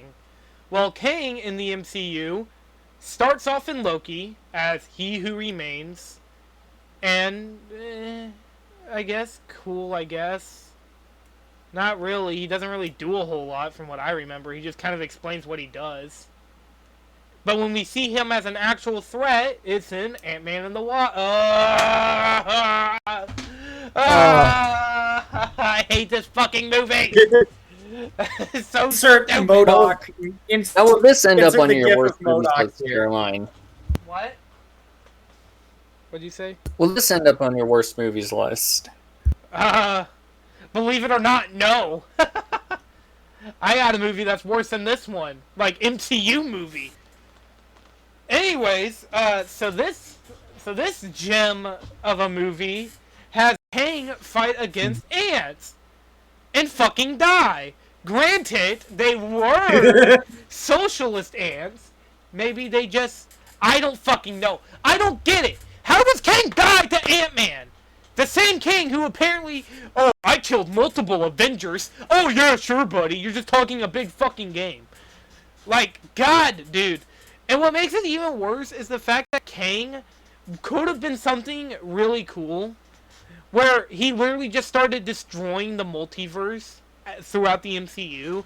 Honestly, how cool would it have been if Spider-Man No Way Home was like Kang's way of able to destroy the multiverse because of one small mistake? How cool would have that been? Like, it would have been better than Loki, where he's like, guys, I'm on top of a table. Woo! Like, oh, cool. I love Kang. Oh, I love Kang. So great. Like, with Thanos, it was awesome seeing what he was doing, but they never shoved him in your face. But, like, the problem with Kang was you never seen him unless you were watching Loki, which, by the way, having to watch a show to understand who the main villain of your cinematic universe will be, not the best idea. But also the fact that he appears in an Ant-Man movie, and, like, he immediately fucking dies in that movie, only to show, don't worry, guys, the real Council of King, when they get here, the Avengers will be sorry. Like, no, man, no! What the fuck is that? Sorry, You turn into Doug Walker. I guess it's like a... I guess what they're trying to do is like a number and threats. Look how powerful one king is. Now imagine a whole council of them, I guess. I haven't seen this movie. I'm just guessing. Educated. Yeah. But that doesn't matter anyway, since they recast Kang. He's not going to be the main villain. And they made it so that he's not even going to be the main villain anymore. And see, you know what? I never brought this up in my top 10 favorite, or my top 5 favorite villains list, because, you know, I like Magneto a lot, for a lot of reasons, and you can go watch that list there. But I didn't bring up Doom. I like Victor Von Doom. I think he's an awesome character. Could you imagine if Phase 4 literally had, like, I don't know, in Loki, they just bring up that there is someone who's found a way to go through timelines, but we have no way of reaching him. It's like he's like too far from our grasp. Because every time we reach there, we can't get to him. And then like Fantastic Four came out like phase 4, 5-ish, and we see Victor Von Doom was the one that was able to do it. And the only reason why they can't get to him is that he found Wakanda technology and was able to bypass any of the sensors. Like, come on! How cool would that have been? But instead we got Kang the Conqueror, who fucking sucks at his own job because he can't conquer shit. I bet he couldn't even conquer his own fucking household. I bet a house cat could do a better job at conquering than him. He probably has an infestation of ants in his house. Yeah. And that's and like also the weird undertones of him and what him and Van Dyne did in the fucking quantum realm. Wow, what a great fucking relationship you two have. You know, but then I found out he was a bad person, but I'm not going to tell you guys that. Why won't you tell your fucking family that there is a person down here who wants to conquer the world? Are you fucking dumb? Where is your brain, Van Dyne? Where is it? Okay. I'm sorry, I'm getting so heated. And this ain't even number 1. And what makes it even worse is I could see Kang being scary. Like, could you imagine what the Kang Dynasty leak script kind of showed was the idea that he the idea was that there was 3 main ones and then there was one who killed the Beyonder and then became Beyonder Kang, which by the way, guys, prepare for that for Doctor Doom because Doom's going to be doing that. Fuck this movie, fuck this villain. You suck, Jonathan Majors. I don't know about anything about you, but apparently you're a bad person too. Fuck this movie. And this character. I keep forgetting I'm talking about the character. Hey, Ant-Man Quantumania review win? Honestly, I would love to talk about this movie for a couple hours. I hate this movie. That's all I have to say about Kang. As you guys can tell, I hate Kang. But that's only number 2. Also, Gee, wait, one more where thing. did we get that idea? I wonder. Geez, evil spirit, tell us how you really feel. One other thing is what a downgrade from Thanos. An honestly, good god, awesome villain. And now the main multiversal threat dies to ants. Awesome, great job, Kang, you fucking dumbass. Man, I wish I could die to ants. Insert the scene from Kingdom of the Crystal Skull. Yeah. Okay, I'm done ranting. On to Sirs, number 1! Yep. We're at the final curtain call. The crown jewel of shit. That is our number 1 worst villains ever. And I think I teased this back in all the way back in the worst games video that we should do this. And the villain I wanted to talk about from that, like to extend my points on why the game is shit. Mm-hmm.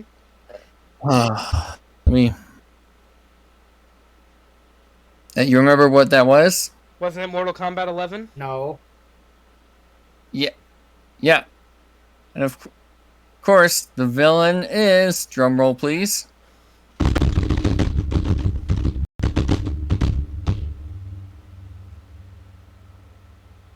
I gave a drum. villain is Kronika from Mortal Kombat 11. Valid. Go ahead. What is that outfit? Well, I was going to ask where to begin, but I guess that she's apparently... I don't even know what this we're going for. She's apparently meant to be the keeper of time in the realms. Yet, to give her an outfit that I don't even know how to describe. Looks like Aegislash from Pokemon. And trying to make her mysterious, I guess. Same with her voice, where she has a slight echo to it.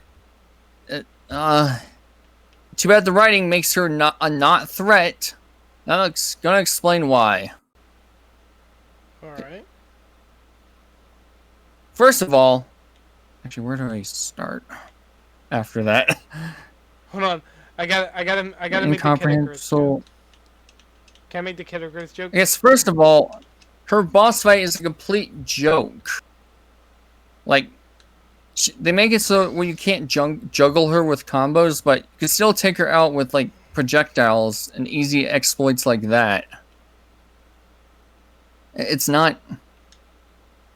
Once you know it, it becomes not fun because of difficulty spike to not fun because of too easy. It's like lame.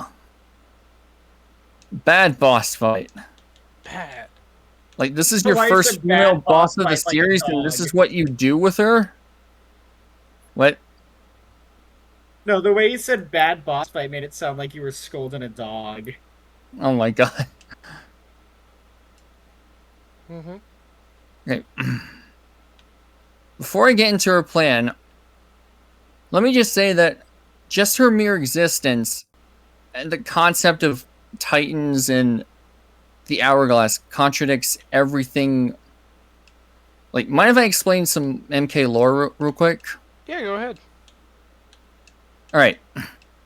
So basically how the universe in Mortal Kombat came to be is that there's this timeless void where it just had this person called the One Being and the Elder Gods who waged war. The Elder Gods won, of course, and split his essence into the realms that everyone else lives in. Which is pretty cool Asian-inspired creation myth. And yet, for Mortal Kombat 11, one of the co-writers on Twitter confirmed one of the fans asked where her power scaling was. That writer said, "Hey, she's above the Elder Gods in One Being, which does not work. How is she above a being that was around before time itself was even a concept? How do you... Seems like you're trying to make her more important than she actually is." Yeah, that's such a try-hard sounding character. Yes. Which ties into her plan, making her more important. Basically, she's the keeper of time, who's supposed to keep... Her goal is to create a perfect timeline where everything remains 50-50 consistently. Which, based on human nature, does not last long, thus causing her to reset the timeline more times than she can count. Which I either do because, A, it is straight up impossible to create a perfect timeline, you're wasting your time, or B, it's probably easier than she sounds and she's just really incompetent at her job. Either way, you're an idiot. Give your timekeeping powers just in the hourglass to someone else. Yeah. And she has no motivation to do this. Like, the first... Even before you write down the first draft of your script, you're supposed to write down... Think of who this character is and why they're doing what they're doing. Kronika has none. She's just the evil bald lady we fight at the end of the game. She's supposed to be all threatening.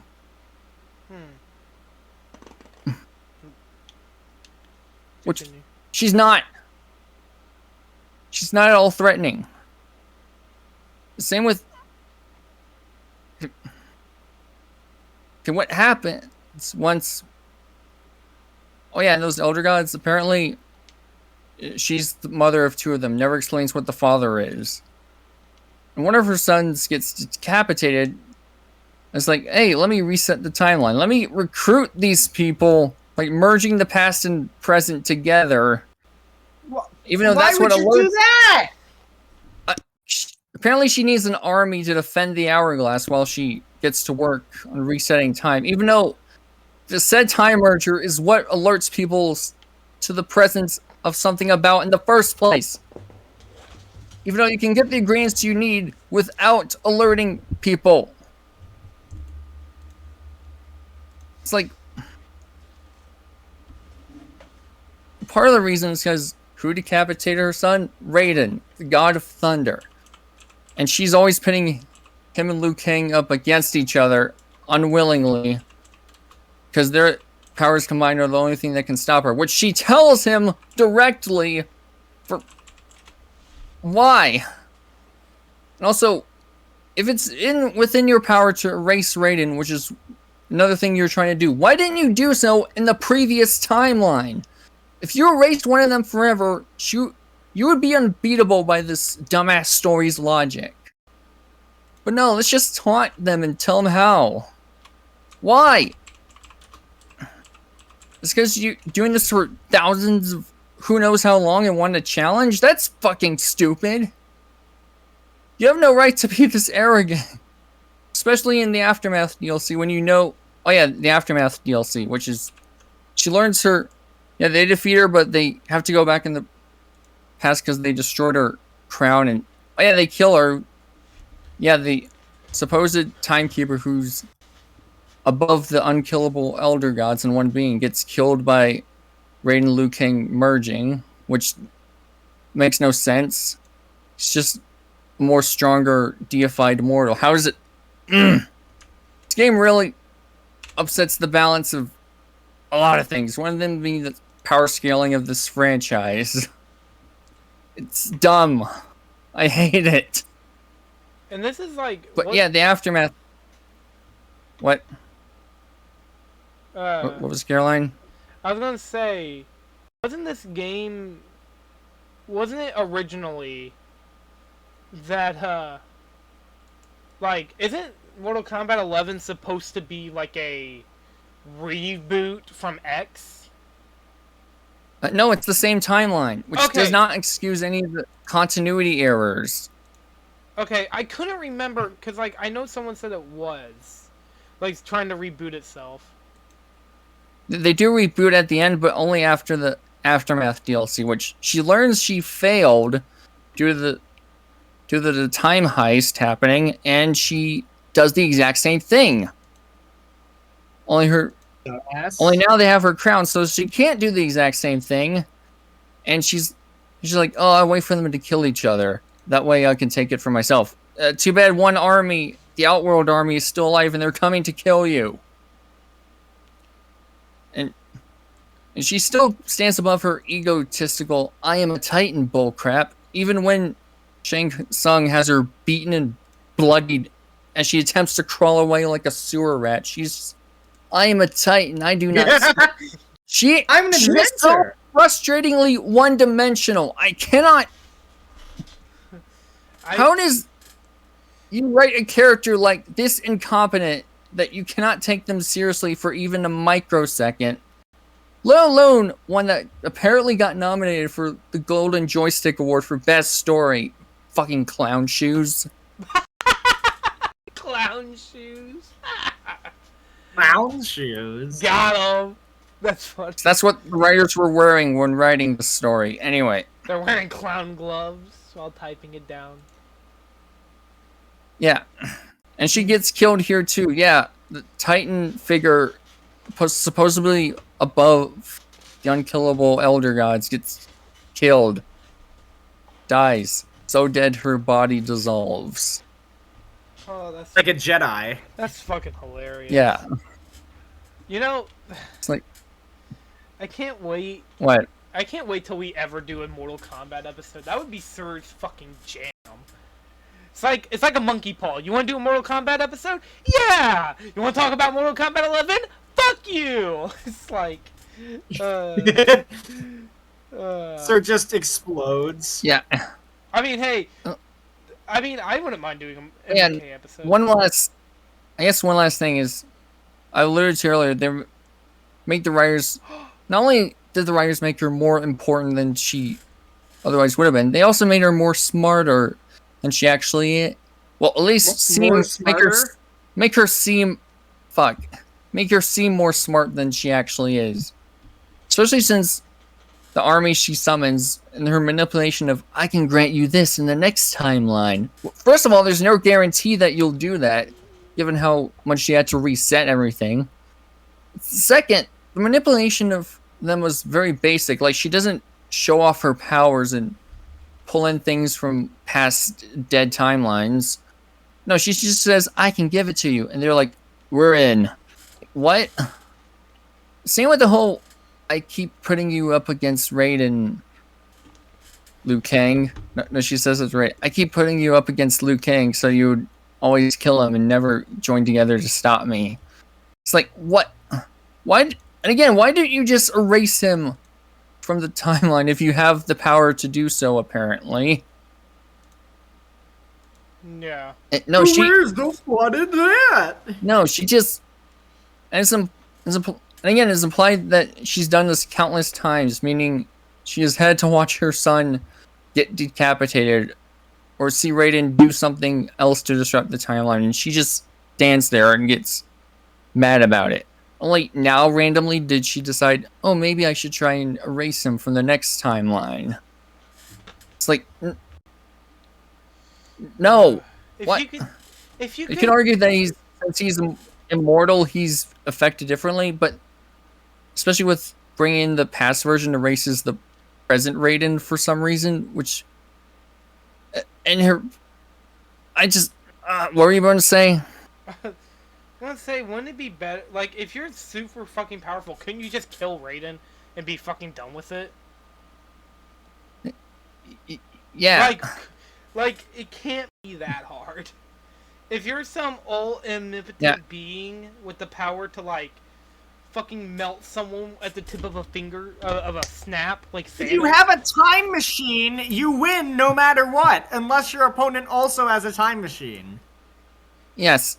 Also, because apparently Raiden and Liu Kang merging makes them immune to her time effects, which never established before. I don't know.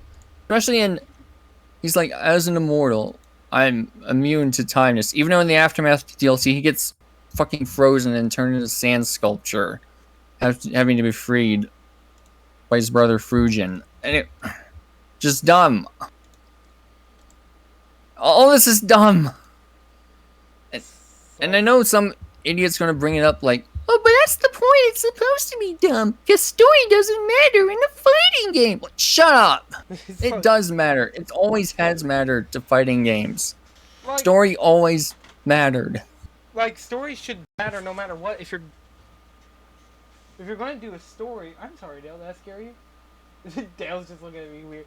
But if you're gonna do a story game, like, story in your game, make it fucking good at least. I mean, like, it's like saying, like, okay, like, if Vulture had, like, a story mode, and it fucking sucks, I'm gonna be like, I love Vulture, but the story fucking sucks.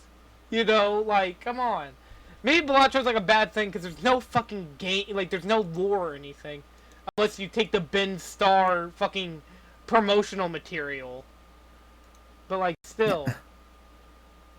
Unbelievable this even passed a draft, especially with the behind the scenes and promos, with the team building up how much story really does matter to them. They put all this time and effort in their cinematic story modes. Yeah. Yet they let shit like this slide.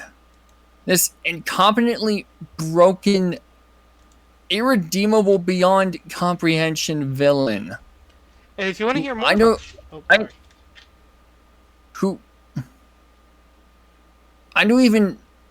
I don't think you can fix this character, no matter what. Especially since her mere existence breaks the lore of how the Mortal Kombat universe came to be. It doesn't make any sense. It's convoluted, stupid.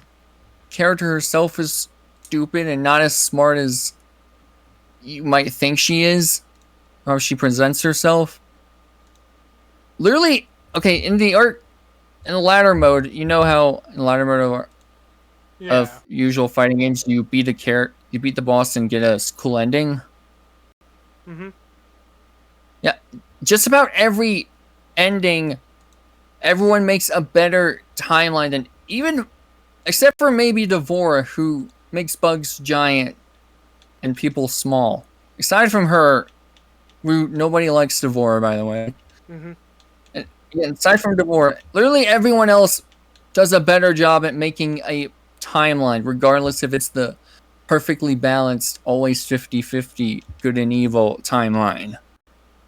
Literally, I can't...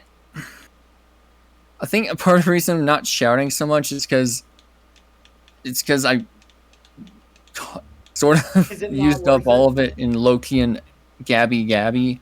Yeah. Also because Okay. Ah, I just truly not only the worst villain I've seen. She's straight up one of the worst villains in all of fiction, and I really one of the worst characters in all of fiction, and I really do mean that. She is that broken beyond reasonable comprehension. And that's your number one? Yeah, so I guess I That's my number one. Fuck Chronica. That's it. But not in that way, though. Okay. I had to make it before Roxy did. Okay. Alright, Roxy, speaking of you... Why would I want to fuck that thing? What do you... Huh? Roxy, don't even. You know. No, I said, why would I want to? Okay. Moving on to Roxy, go ahead. You're number one. I know Harry what Potter is dead! That's It's Voldemort. Lord Voldemort. Yeah, I knew that was gonna come. You hate the Harry Potter movies. Yeah, my sister. Here's the funny. Well, one of my here's the sisters funny gonna be thing. pissed off as she's a big Harry Potter fan. Here's the thing. Half of the Harry Potter movies are actually good, but it comes together as a series terribly. Does that make sense? Yeah. Yeah. But anyway, so Lord Voldemort. What am I? This guy's the epitome of villain who the story wants you to take seriously, but they cannot be taken seriously because they just they like do with not Chronica. deserve it. He Yeah, looks like a they're like bitch. it's one of the biggest examples of a story going out of its way to try to make you think something other than what the character actually is. Mm-hmm. Dude, this guy's a fucking idiot. And that's not even mentioning the fact that he looks like a fucking fish. Which just... How am I supposed to take him seriously when he looks like... When he fucking looks like that? Sorry to the viewers, that we put GIFs in chat when we talk about things, and I'm just laughing at the fucking Voldemort smiling. He looks like a shark. He looks like a human epitome Fucking of a look shark. at him! It looks weird. Hi. Fucking look at him! He's an evil egg! Like... Mm-hmm. He's not a looker, that's for sure. But also, how are we supposed to take him seriously when he walks around with that stupid voice and he yells all the time? He's like, and you know what I mean? Harry Potter is dead. Ugh. Like, how am I supposed to take him seriously when he looks and sounds like that? Yeah. Just... Oh my god. And that's not even the worst part. So, his whole thing doesn't make any sense. So, fucking Trelawney made a prophecy that either he or Harry would kill the other person. And it didn't even specifically say Harry. It could have technically been Neville, according to the book, but also that detail's ignored in the movie because it doesn't fucking go anywhere. But so Voldemort goes to kill Harry. He gets one of Harry's dad's friends to give him the information. Whatever. He fucking... And so he kills Harry's dad, and nothing happens to him, okay? Okay. He proceeds to go through the house, and then he kills Harry's mom, and then he tries to kill Harry, but then Harry's mom's love, for some reason, makes him unable to kill Harry, and it fucking vaporizes him, I guess. I've been told it's a mother's love specifically is the only thing that can protect people from the killing curse. Thanks, J.K. Rowling. I guess a father's love is fucking worthless, you asshole. Yeah, I guess so. But, so then, also what makes Voldemort so fucking lame, other than the fact the fucking baby killed him, and he gets beaten by fucking 11-year-olds going up until they're like 17 at the end of the series. Yeah, he's apparently the most dangerous dark wizard of all time, and you gotta be so afraid of him, you can't even say his name. And, whatever. Just, fucking... So then he shows up in Sorcerer's Stone on the back of a teacher's head, I guess. And he's like, Harry, look what I must do to survive, be a parasite, leech off of another. Meanwhile, in the sixth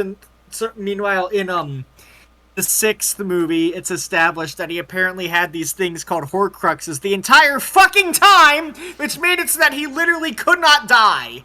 Yet he's a ghost now in the first movie, and he's like, "Oh no! Look what I need to do to survive. Survive." He uses the word "survive" specifically, meaning that he would die if he didn't fucking do this. Yeah. Can you tell that Harry Potter wasn't planned as it was written? Yeah. Wasn't it made for like her students or something? Like... No, okay, you want to know the entire reason J.K. Rowling was able to get Harry Potter published is because she manipulated a fucking child. The producer didn't want to publish the book, so J.K. Rowling had the producer's child read the first chapter, which goes out of its way to not tell you what the wizard school is, and the producer's child was just like, but I gotta know what the school is like. You gotta make this book. Oh. Oh god. Anyway, so how is it that Voldemort, who's the main big bad of the series and we're supposed to be afraid of, is outshined by literally every other antagonistic character, including other versions of himself? Mm-hmm. I mean that. So, yeah, because like there's alternate versions, aren't there? Yeah, there's the version of him preserved in the diary, which is one of his Horcruxes, and is like but it was originally a memory, but then they retconned it, so it's a Horcrux. Which, once again, he made the diary a Horcrux when he was 16, so he should... How the fuck did Harry's mom vaporize this bitch? I don't know. But... So... Yeah, that version of him is actually kind of cool in plotting, in fucking evil, where he goes out of his way to kill students he thinks are racially inferior to him at the school. I think that's a cool idea. Like, that's actually interesting. Wouldn't you agree? Yeah. As a villain? Yeah. Yeah. And he uses the Basilisk in the Chamber of Secrets, which, by the fucking way, how does anybody know? How did the Chamber of Secrets become a legend if it's a fucking secret? But... I don't even know. And how did nobody find the giant fucking room connected to directly to the school's plumbing system? But anyway, yeah. So Harry Potter just doesn't make any sense anyway. So it makes sense as a villain sucks too. And also, like, okay, once again, even the memory version of himself has the dumbass. Oh, guess what? My name is Tom Marvolo Riddle. If you rearrange the letters, it says I am Lord Voldemort. You know, in this murder mystery movie. Ever. In this movie where it's a mystery, and there are clues and stuff, a hint was supposed to be that you can rearrange the letters of this guy's name to spell out I am Lord Voldemort. God. You can watch the reaction. Wasn't it Panther, Sir there, and also Guy? Yeah, leave that one on the tab. And then a friend who's not usually in the watch parties. Yeah. So, anyway, but just like, so that's so dumb, and all it does is make me imagine him just sitting at a table and is like, I need to rearrange the letters of my name to spell out my villain name. What am I gonna do? Like, he's spelled out I am Lord by rearranging the letters, and he's like, now I need to come up with a last name. Voldemort. There we go. Like, that's the dumbest shit ever. Right? Yeah. Like, you agree with me? I never really cared for Lord Voldemort, but like everybody's like he's like one of the most influential villains of all time. Cause like, you know, He's like, I mean, you have to have heard like people compare like the best villains of all time. They bring up Lord Voldemort. No, okay, I've heard these three specifically be brought up compared to each other a lot. Palpatine, Sauron, and Voldemort. And everybody always makes fun of Voldemort when they compare him to those two. I thought it was Darth Vader, not Palpatine. Like, but I guess okay, Palpatine. it's an unoriginal joke. It's an unoriginal joke to say it, but it's literally just like Palpatine ruled the galaxy for several decades. Sauron almost took over the entire world a couple times, and then Voldemort couldn't take over a high school. Yeah. Yeah. He's such a fucking loser. He's Voldemort. Like, we keep bringing up fucking Cortex, but Voldemort is like if Cortex was supposed to be a serious villain. He even has the whole animal army thing with his snakes. Ugh. You know? Yeah. Dude, Voldemort doesn't even have his own house. He just lives at his fucking friend's mansion. Like, he's a fucking freeloader. The worst type of villain of them all, a freeloader. Yeah, Oh his, my God. his friend just lets him live there for free and doesn't even charge him rent. But like, fucking hell. And then this guy who we're supposed to take seriously as a villain, okay, he doesn't do anything in the third year, by the way, which is funny. And that's the best Harry Potter movie, like, universally thought of as the best Harry Potter movie, the one that doesn't have the main fucking villain in it. And oh yeah, also, by the way, don't forget we need to talk about Zurg at the end of this video. But also, yeah, here's the thing. I'll get into this now. Once every villain in the every other villain in the series outshines Voldemort in some way. Okay? Yeah. The Dursleys are like a cartoonishly abusive household, which would be psychologically damaging, which it surprisingly isn't all that much on Harry, but he does have anger issues. Okay, sure, whatever. Also, the Dursleys are funny and entertaining, and I wish we got more of them in the movies, but why couldn't... J.K. Rowling, you had something there, and then you fucked it up by making it so that the students sleep in Hogwarts the entire time. What if they teleported to and from Hogwarts each day, and Harry still had to live with this awful-ass family? That would have actually been fun. You know what I mean? Yeah. Also, props on Hogwarts for letting him live with his abusive family instead of, like, the Weasleys or something. Oh yeah, Dumbledore, the greatest wizard of all time, is just like, hey, so let's have him grow up with an abusive family. Like, okay, I get the idea. Oh, well, he's rich and famous in the wizarding world, so we don't want him to end up like Draco Malfoy, rich and egotistical and racist and whatever. Okay, I get the idea. Don't send him to an abusive family! Also, they're aware of Draco and the other Slytherins being racist, and why don't you just expel them? Yeah, Dumbledore can be classified as a villain, too, if you really want to go there. When will we ever do the month? Because we did Bat Month. Yeah, Harry Potter which month. we haven't recorded. Harry Potter month in June. To add insult to injury, we should do it for Pride Month. God. I don't know how I would feel. But No. Anyway, so then let's see who else. Oh, Gilderoy Lockhart, the guy who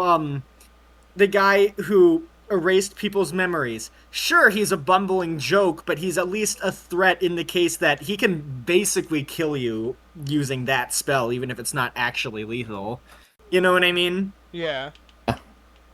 And a massive narcissist and a fraud who's just a danger to the entire school. Then Peter Pettigrew, who's a pathetic villain. He's intentionally unable to do much other than be like the shivering henchman next to Lord Voldemort. But that's the point. he joins Lord Voldemort as his most pathetic henchman because Voldemort would have killed him if he didn't sell out Harry's family. So even though Peter Pettigrew doesn't do all that much as a villain, he's much more personal than the other characters. You know what I mean? Than the other villains. Barty Crouch Jr. managed to infiltrate Hogwarts for an entire fucking school year and pretend to be a teacher, but that some of the other people there already knew. So, fucking props to that guy as an actor. And he managed to pull off this whole convoluted, stupid plan that shouldn't have worked, but he managed to make it work and get Harry's blood to Lord Voldemort to fully resurrect him to full power in a spell that was not built up at all. But, like, props to Barty Crouch Jr., like, that took some skill to pull off. You know what I mean? Some skill. Plus, the whole mystery around him is interesting. Plus, he's just a fucking creepy guy. He's better at And he's better at the planning chessmaster archetype than Voldemort or Kronika.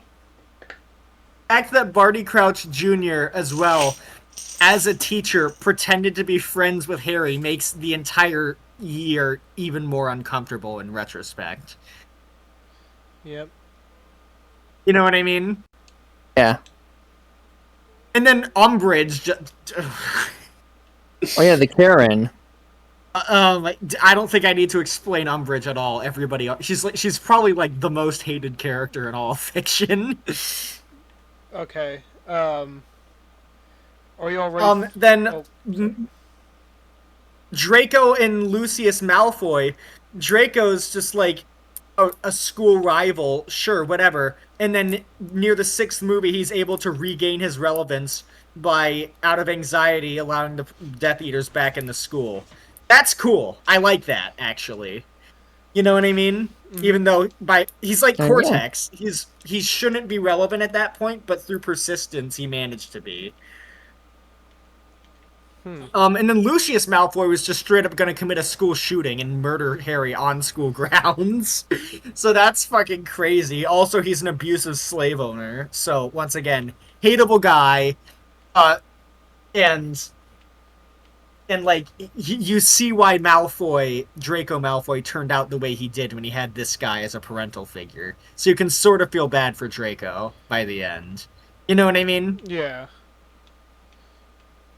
All right. Then. Oh, sorry. I keep wanting to cut you off. You get. Sorry. cut you off because. Oh no, you're good. You got just. Once again, literally every other Bellatrix Lestrange murdered Harry's godfather, who was his only parental figure at that point in the series. Even Dumbledore was ignoring him at that point. So that particularly was a dark moment for Harry. Yeah. So, once again, literally every other antagonist in the series, and I guess Cornelius Fudge's political corruption, allowed Voldemort to rise back to power. So, once again, every other antagonistic force in the series is, like, Voldemort squared in terms of how effective they actually are. You know what I mean? Yeah. Yeah. Actually, no, that wouldn't make any sense because Voldemort's a 1 and 1 squared is still 1. Voldemort to the 1,000th power. How's that? Oh, totally. Just it's fucking insulting, honestly. And not just that, just even when he comes back to full power, he just has his minions stand around and do mostly everything. When literally he could just show up and he's so lazy as a villain that he had his minions do this whole convoluted plan to lure Harry to the Ministry to read a prophecy Voldemort already fucking knew, just so he could hear it a second time and be like, okay, cool, so that's what it said. Because apparently only the people the prophecy is about can pick it up and read it, even though somebody else had already made the fucking prophecy. Whatever. Dude, Voldemort, just fucking go there and get it yourself! You're so fucking lazy! You spent an entire school year plotting it just so Harry would do it for you. God damn it! Like, how am I supposed to take this guy seriously as a villain? And you can't even say, oh, well, Voldemort couldn't show up in the Ministry because that would reveal that he was the villain. He does it anyway! You know what I mean? I do. We watched these movies together. Yeah, you two did. And I then- didn't watch any of these. Okay, the idea of the fact that when he tried to kill Harry and gave him that scar, that he transferred some of his powers to Harry and, like, a piece of his soul and accidentally made him a Horcrux is dumb, because, like, how do you accidentally do the spell to make a Horcrux when you've already done it several times? So you should be... You're fucking practiced in this at this point. But also, just... But also... Oh yeah, he made Okay. a snake a Horcrux, which he keeps around instead of keeping it in a far away, Sending literally remote place anywhere that else. no one can find. Yes, But also, just the whole idea of Horcruxes is such a fucking lazy way of just making it so that the characters need to spend the last 2 movies running around finding things to destroy. I mean, given Deathly Hallows Part 1 is actually pretty good, but from a writing perspective, the whole concept of Horcruxes is so fucking lazy. Would you agree? Sounds lazy. Alright. Yeah. Because it's literally he has 7 objects, and until they're all destroyed, he can't die. Oh. Also, he puts them all in the most conspicuous locations ever.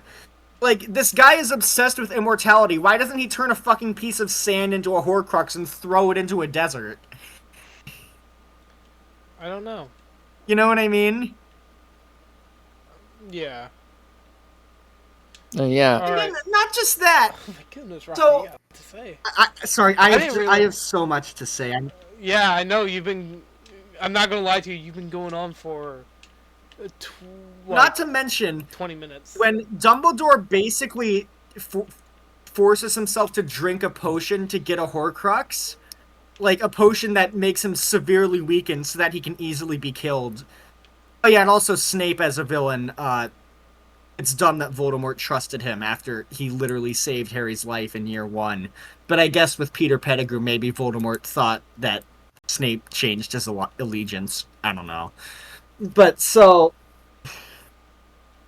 The fucking, just... Oh yeah, also, with Snape, Voldemort thinks, oh, well, you killed Dumbledore who had the Elder Wand, so that must mean you have the Elder Wand. So the fact that I can't use it properly must mean that I need to kill you. How the fuck did you jump to that conclusion? What? What makes you think that? The entire reason Harry wins at the end of the series is just because the Elder Wand worked in a way that the characters didn't fucking know at the time. You know what I mean? Harry and Voldemort might as well have just sat down and played a game of cards, and then whoever loses gets shot and dies.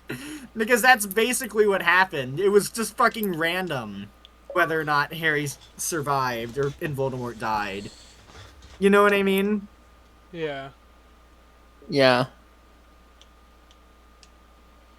I think I'm done. I'm like on fumes I right think you've now. I'm gone on so longer than irritated. any of us. Yeah, you went on... You started talking at 3:09, we're now at 3:32. So, you went on for a while. Alright, now it's time for my... Is that the longest that any of us have talked? Yes, it seems like it is. Alright, Wow. for How long did my Chronica rant go on for? Your what? Your which one? My number 1 on Chronica? 2:52 to 3:09, so like 10 minutes. Like, actually, that'd be 17 minutes. Okay. Oh wow. Alright, on to my number 1. Actually, funny enough, Roxy's been was talking for so much, I think I found one of my new favorite games to put on my games list. I have been playing it while Roxy was talking, and it's called The Bonanza. no, it's called Mullet Magic. So, when will we do an episode on that? Who knows? Anyways. Let's wrap up the list itself. What is your number 1? Okay, so, I feel like whenever I'm more like whenever I bring up video games, or sorry, whenever I bring up like villains, this one was hard because it's not just one singular person, and it's not one singular team. It's an entire group of people in this universe. I am of Oh, this was the reason you asked me that. Yep. Right? My number 1 is the New Frontier, aka Joan, Clint, Paul, and David, all from The Walking Dead, A New Frontier. I predicted it. Yeah. So that's why we specified that the honorable mentions didn't need to follow the rules. Yep, because we did talk about a Walking Dead villain. However, these Walking Dead villains are never treated as villains. Not by anybody else other than you, as in the player, Javi in the choices you make, or what you literally see them do. Let's talk about some of the big things that happens in this game. So, the New Frontier, throughout the vast majority of the game, there are a group of individuals who first appear in Chapter 1 of the game, and then they don't go away until they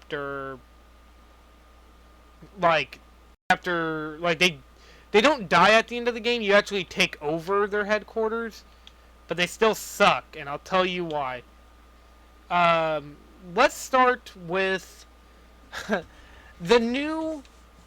let's talk about, like, what do they do?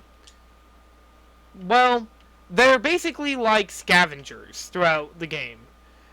How do you deal with them? Well, your first big introduction to them is they shoot a little girl. Just kills her right then and there. Blows her head off. She's dead. And the game completely forgets about that. It's only brought up a few times. And by the way, that's David's daughter who gets shot in the head, by the way.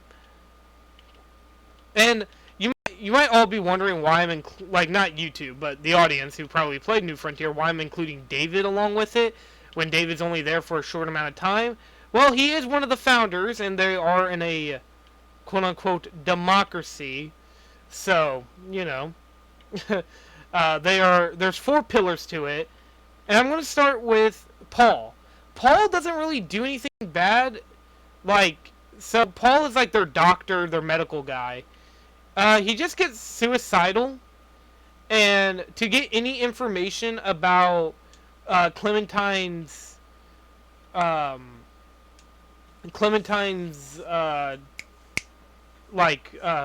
child, AJ, trying to get AJ, trying to find out any information about AJ. The only way you can get information about where he is, well, actually, there's 2 ways. At the end of the game, they'll tell him, or you can kill Paul, and you can get the information. You get the information either fucking way is what I'm trying to get at. You get it either fucking way. It doesn't matter if you kill Paul or not. And also, how do you kill Paul? Well, you literally just inject cyanide into him, and he dies. What a great character. He just wants to die. Why don't you just fucking shoot yourself then? Also, I'm sorry to say this, but how fucking disgusting of it that the doctor literally wants to die. What kind of conditions are you putting your doctors in? Apparently pretty piss poor ones, because he seriously just doesn't want to live anymore. Even though, if you kill him, it's actually a net negative. Because literally the game will bring it up as, look at what they did to our only doctor. They obviously want us to die. Let's talk about Joan, who literally said to her own people that, yes, I do kill other people to make sure we live. But that's just how the world works.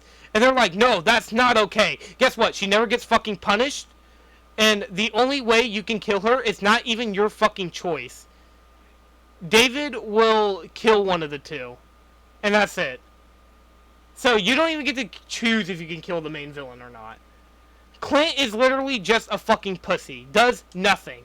You can't even get the satisfaction of doing it yourself. No, you don't get to kill any of them.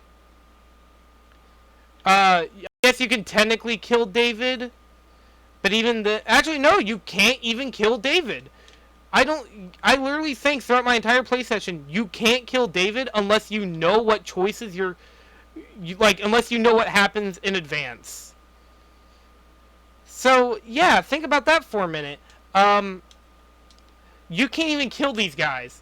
And also, when you're trying to, like, take down the New Frontier for, killing your daughter, or fucking almost killing you. Actually, they did almost kill Javi multiple times. Oh, the bandits. Oh my god, Max and his fucking bandits. So these fucking cunts. Oh yeah, I'm using the C word on this one. I don't really give a shit. So these cunts killed this little girl. And if you bring it up to them, like to the main villains, which by the way, they're not villains yet. They don't become villains until like chapter 3 of the game. When you bring it up to them, they have no reaction to it. They're like, what? Is that true? And they're like, yeah. And then they're like, okay, Javi, stop causing a scene. Which, by the way, Javi's the main character. And you're like, what? What do you mean causing a scene? He fucking killed a girl, a young child. And you're like, Javi, calm down. Is there any proof? Yeah, multiple motherfuckers saw it.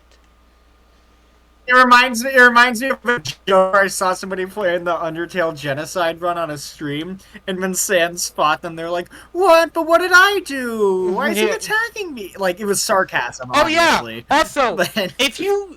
Okay, I know that it's like a choose-your-own-adventure game, so, like, obviously your actions have consequences and shit. But guess what?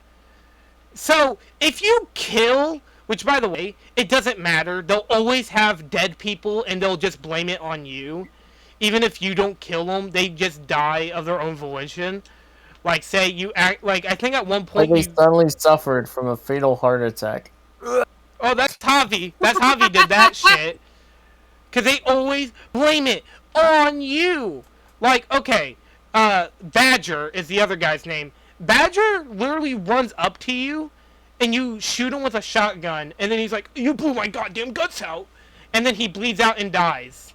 And they're like, whoa, whoa, Javi. How dare you do that? It's self-defense, you dumbass!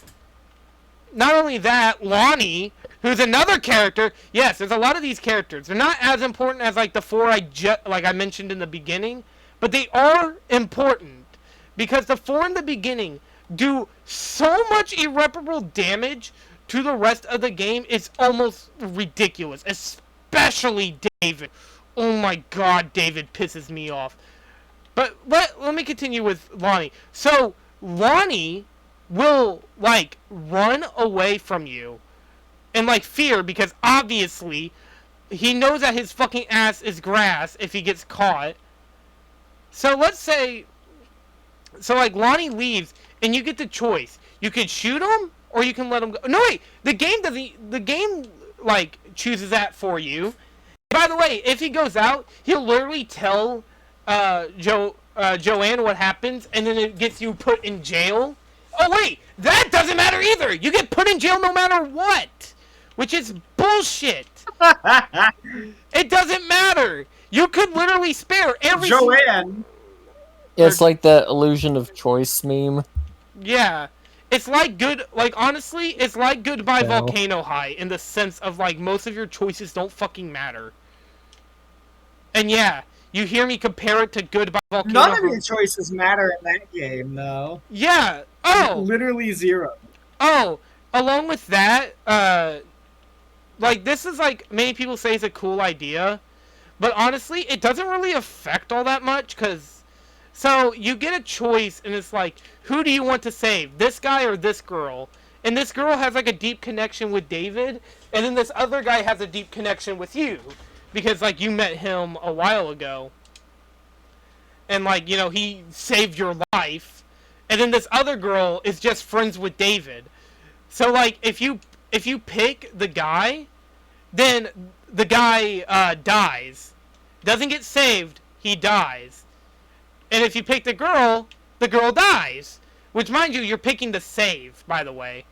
So your character's like, I want to save David, or not David, but like I want to save Trip. And then they're like, okay, shoot Trip, and they're like, and then like later on, it just leads into this, why didn't you pick me? And you got like the choice of just fucking lying and saying, oh, I knew she was gonna do that. Which it's like, a fucking course you wouldn't think she'd do that. Which is bullshit that you would even have that choice. Along with that, there is another big thing about like what they do. They raid this fucking camp, or like the camp that Trip is a part of with Eleanor. By the way, Trip and Eleanor, oh my god, don't even get me started on that. Yeah, one of your friends, Eleanor, fucking betrays you and tells the main villain your fucking plan! Why? Because I don't want to see more people killed! Why? Guess what? That got Trip killed now, you dumbass! It almost got David killed! And she's like, oh, I didn't know he was gonna do that. Like, no, you obviously fucking did, you idiot! The psycho murderer is gonna psycho murder people? Oh no. William Afton's a bad guy? And not only that, what makes this even worse is the fact that the game acts like it's your fault that all of this happens, even though you have no control over it. You don't have any control over it. And by the way, you can do the best run of the entire game. You could spare all those people, which by the way doesn't matter because when Badger, because like, okay, you can spare Max and you can spare Badger, but Badger dies anyways and you leave him behind to die in a fucking, in hell, I guess, because you blow his guts out. But then, if you bring Max, Max will literally tell Paul and Clint, tell them, yeah, basically Joanne wanted us to do this, and they're like, what?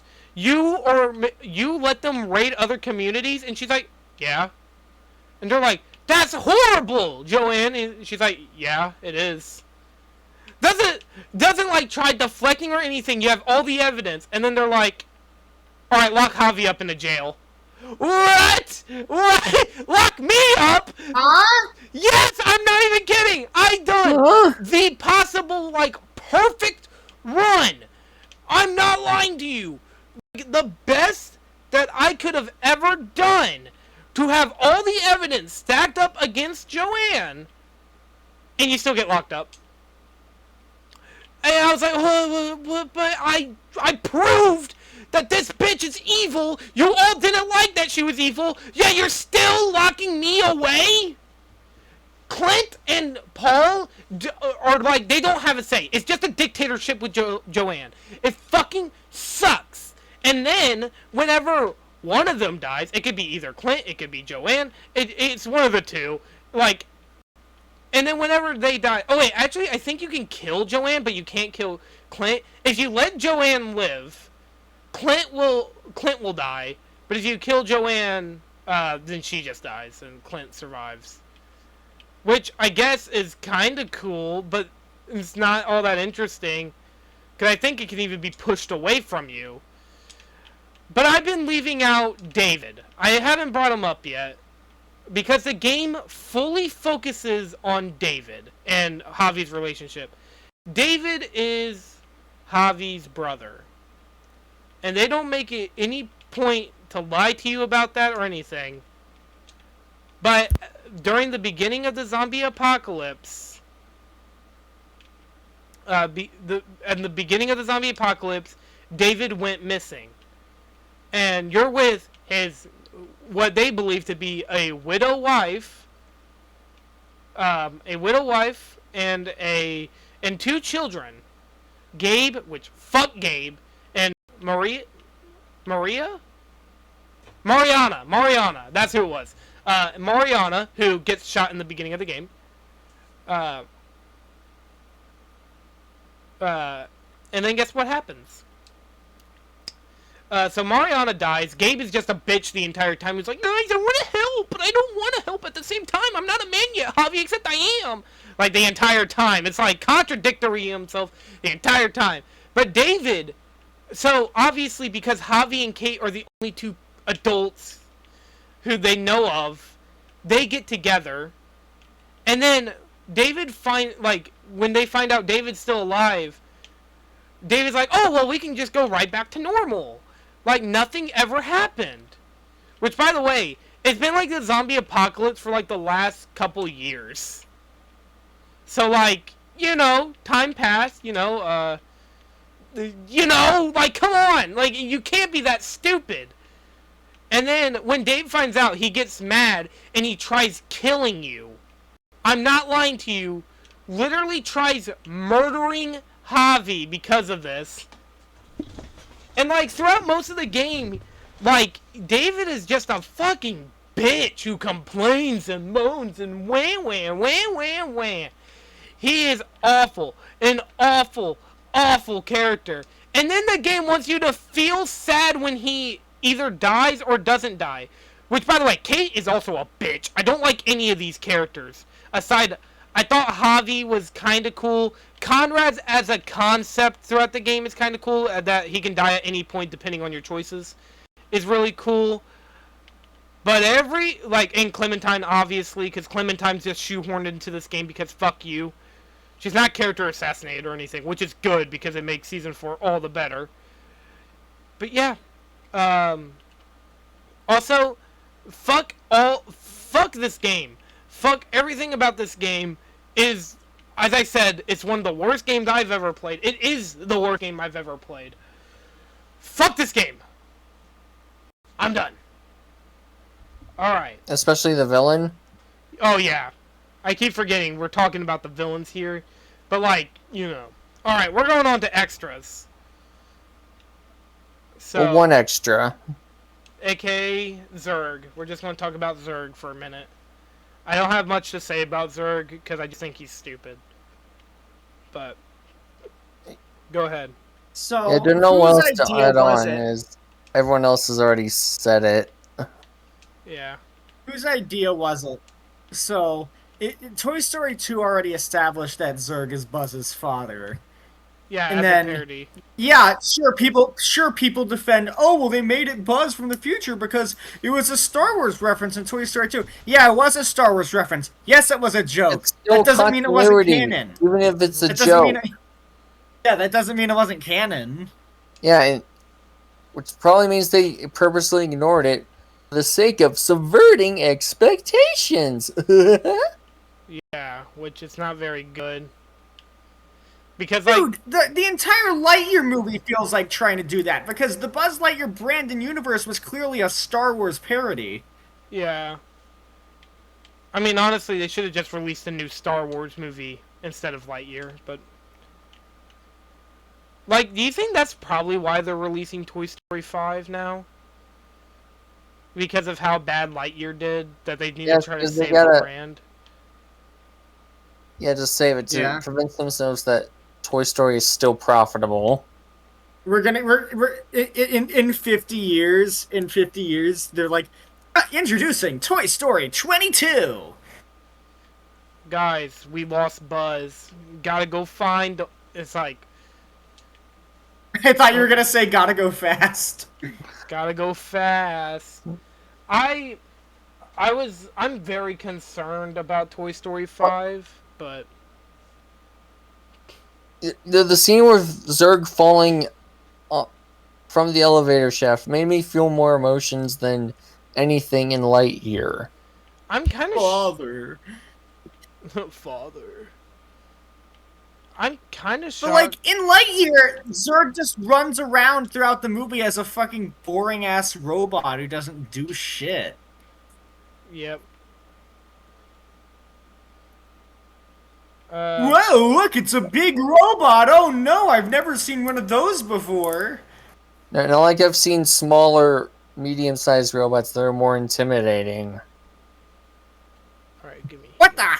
How is this possible? You should be there! Yeah, exactly. In that post-credit scene where it's like, oh, we're definitely getting sequels, and oh, this movie flopped. Yeah, because then they say like, oh, there was actually a Lightyear trilogy. Like, what can you do with the Lightyear trilogy? Like, you If already. you wanted to make a Lightyear trilogy, you should have just made it the Star Wars parody it was always supposed to fucking be. Yeah, just make it a way more kiddier version of Star Wars. Like, I mean, I'm not saying Because Zurg shows up, he's like, haha, I built my weapon that turns planets into unicorns. Like, there you go. That's your Death Star equivalent. No, the I Death don't Star. fucking know. This Death Star equivalent makes it to where they can only say. Yeah, you know what also doesn't make any sense? Like, they're calling. Like, the reason why he's called Zurg is because that's the sound that bugs understand or something. Bizarre. Oh my god! Yeah, so Bizarre. he stole a future. He stole an apparently abandoned space cruiser in the future, with all the most advanced technology in the fucking world that he could ever need, and it took him like 50 years to get back in time travel, apparently, or he quote unquote wore himself out. Wore What do you himself out mean and by- gained a southern accent for some reason. Yeah, what the fuck does worn yourself out mean? Oh my god, am I Zurg? No, I'm joking. Nah, because I pretended to not have one, is all. I had it the whole time. But, like, so... Did Zurg just, like... So he's just found an abandoned space cruiser that's so advanced it has a time machine, yet the robots can't say Buzz. Fucking Buzz. Buzz. I mean, yes, it has 4 letters in it, 2 of which are the same, but all you need is 2 letters to get the fucking sound out. Mm-hmm. It is. Both of which we already know the robots can say because they go Buzzurg. Wait, so they basically said Buzz right there. What the fuck? Yeah, so it's supposed to be like they say Zurg, but the way they say it sounds like they're saying Buzzurg. So they can say Buzz anyway. Okay, I'm not gonna lie. While you guys are talking about it, I'm not gonna lie to you guys. I think this might actually be on my best 20s list. Sorry, I just want to bring it up. I'm actually really enjoying this game. It's so silly. Mullet Mad Jack, play it. Okay. There's the one good thing we can talk about in this episode. Not to mention, the whole twist never made sense because they never established that it's possible for them to go back in time, let alone meet past versions of yourself.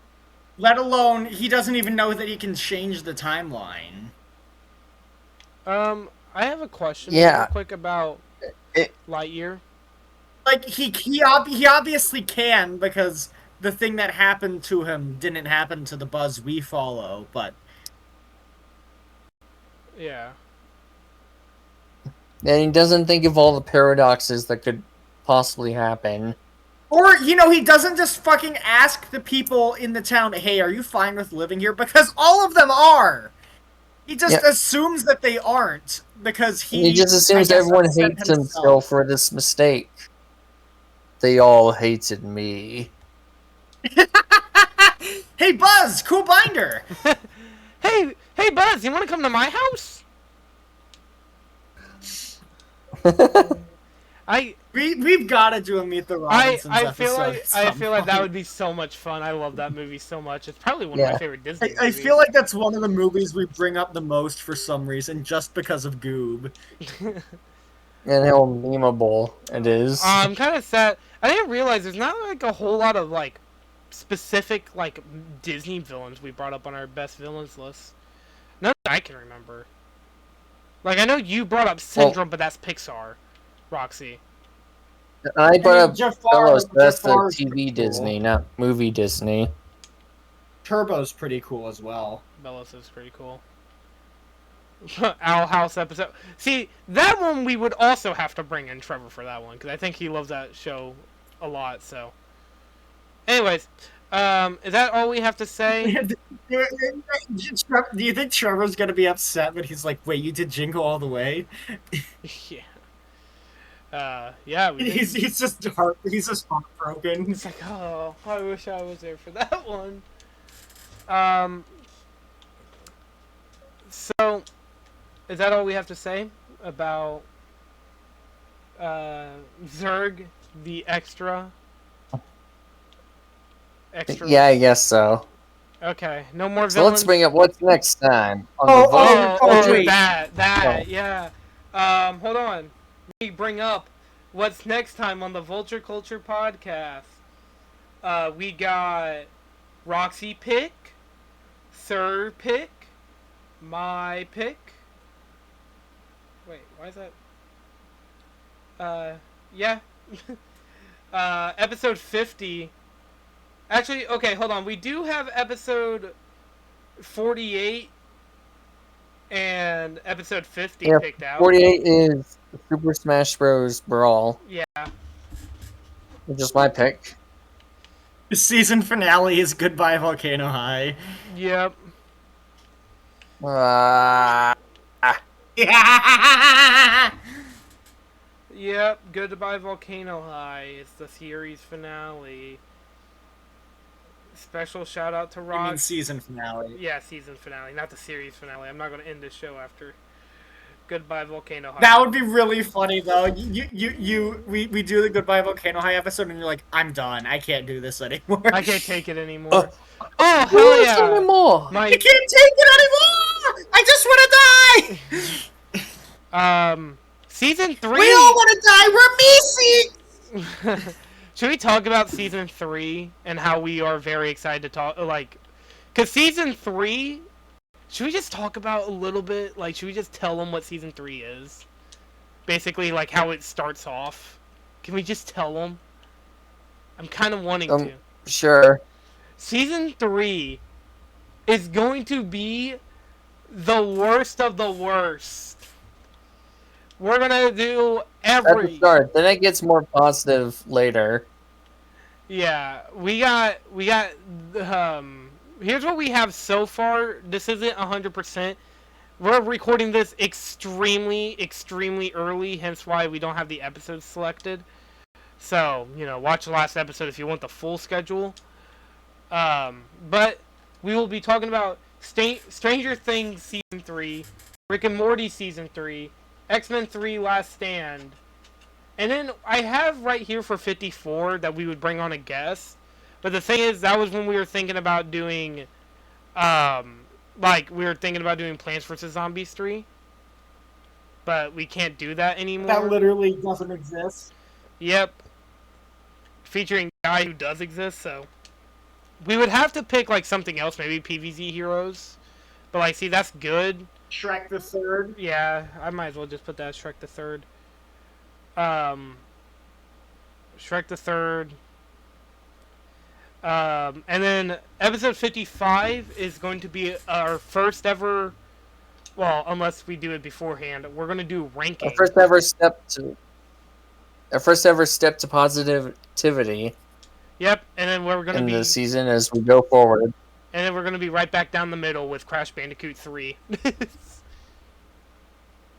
At least that's decent. Yeah, and then we're going to go way farther down into shit. I'm not going to say with what, because I'm really not trying to spoil all of Season 3. Because things can change, people can change, I could change. I could be like, oh no, we want to start positive. I'm not going to... I'm just saying we could just die. No, we start off negative and we get positive further down as it goes on. Believe it or not, that's Sir's season, by the way. Yeah, and that's what I want out of my season. Yeah, no, that's fair. Out of despair and into hope. Stranger Things Season 3, where it's literally the lowest note possible. Ended on top 20. You could do Redux, but I'm doing Redux at some point. I want to do Redux. Wait, we're not doing Redux for that season yet? Okay, good. I'm meaning, you know what I was meaning. We still gotta pick episode 46, 47, and 49. I do have some choices, but I'm not going to say them yet, because I could definitely change my mind. I've done it before multiple times.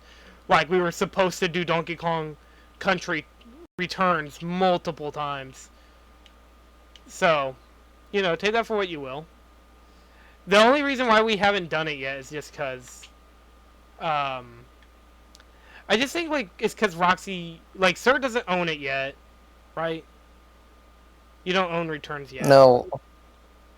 I don't. Yep. And Roxy doesn't really like playing it because of their hands getting cramped. I've already Yeah, beaten I have them it on the 100%. 3DS, which cramps my hands. Yeah. And then along with that, it's crazy that we're doing this one so unbelievably early. Like, it was either this or we were gonna do top 10 or top 5 favorite movies. We just decided on this one. I guess just to get our favorite villains out there, and then we don't have to do another, like, never had to do this is our longest episode, by the way. It's 4 hours. Like, Jesus. How long is the favorite villains list? Like 3. This is our longest. What about the top 10 games? Like 3. You know, Like 330? 330? Worst was like 351. the best was 351. I remember. Worst is like a little less than. But yeah. Alright, do we have anything else we need to say? Because Striker from Hell of a Boss fucking sucks. we already said that. I'm sure y'all probably forgot about him, but you know, He was on your list. you remember him from a couple hours ago? Yeah. I hope the fans enjoy this one. I don't want to ever do another 4-hour long episode like this for a while. So I'm kind of glad that the next special we're doing is literally just over one game. And I'm hoping that we just don't have to do like the FNAF episode. Put that in between everything else. But yeah, I'm glad we did it. We definitely have a lot more in store. I know we're not saying it here, but hopefully by the time the other episodes come out, quick thing. This episode's long enough. It doesn't matter. We have been working the reason why this is recorded so incredibly early is because some people don't want to watch Punisher Warzone yet. You guys are gonna have to watch it eventually. It's available for you. I will this week. Okay. Good. You know what? I hope everybody here enjoyed their entertainment. We let you watch it for free, and we don't even charge you fees. Yo, God. Not only that, if you guys, also, me and Roxy both haven't finished Gentry Chow. We need to, though. And then, Yeah. not only that, I guess everything else, we just decided not to do. I guess we just decided not to do best movies because we were like, no, let's do best bosses. Like, why? Best bosses. Or sorry, best. Don't you mean worst? No, Yeah, we did. We did. my favorite boss fight is fucking Emperor Palpatine, and that was so much fun.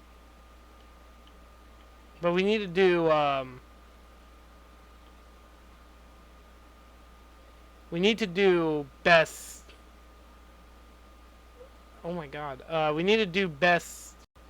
Or top 5 best movies. We need to do. We got a few others that we need to get out of the way because we have been sorely lacking. So. Yep. Let's wrap this up. Yeah, because I gotta go to bed. Thank you all for watching / listening. If you like the episode, please give it a like down below. If you would like to, please follow us down on our socials. They'll all be linked down below. If you want to follow to stay up to date, we normally post on my community tab over on Evil Spirit Gaming, and I also post on my Blue Sky with the same name. If you guys want to also help support, comment down below what you would like to see on the Vulture Culture Podcast. And we'll see you all in the next episode. Goodbye! Goodbye, fellow Volcano evil High. viewers.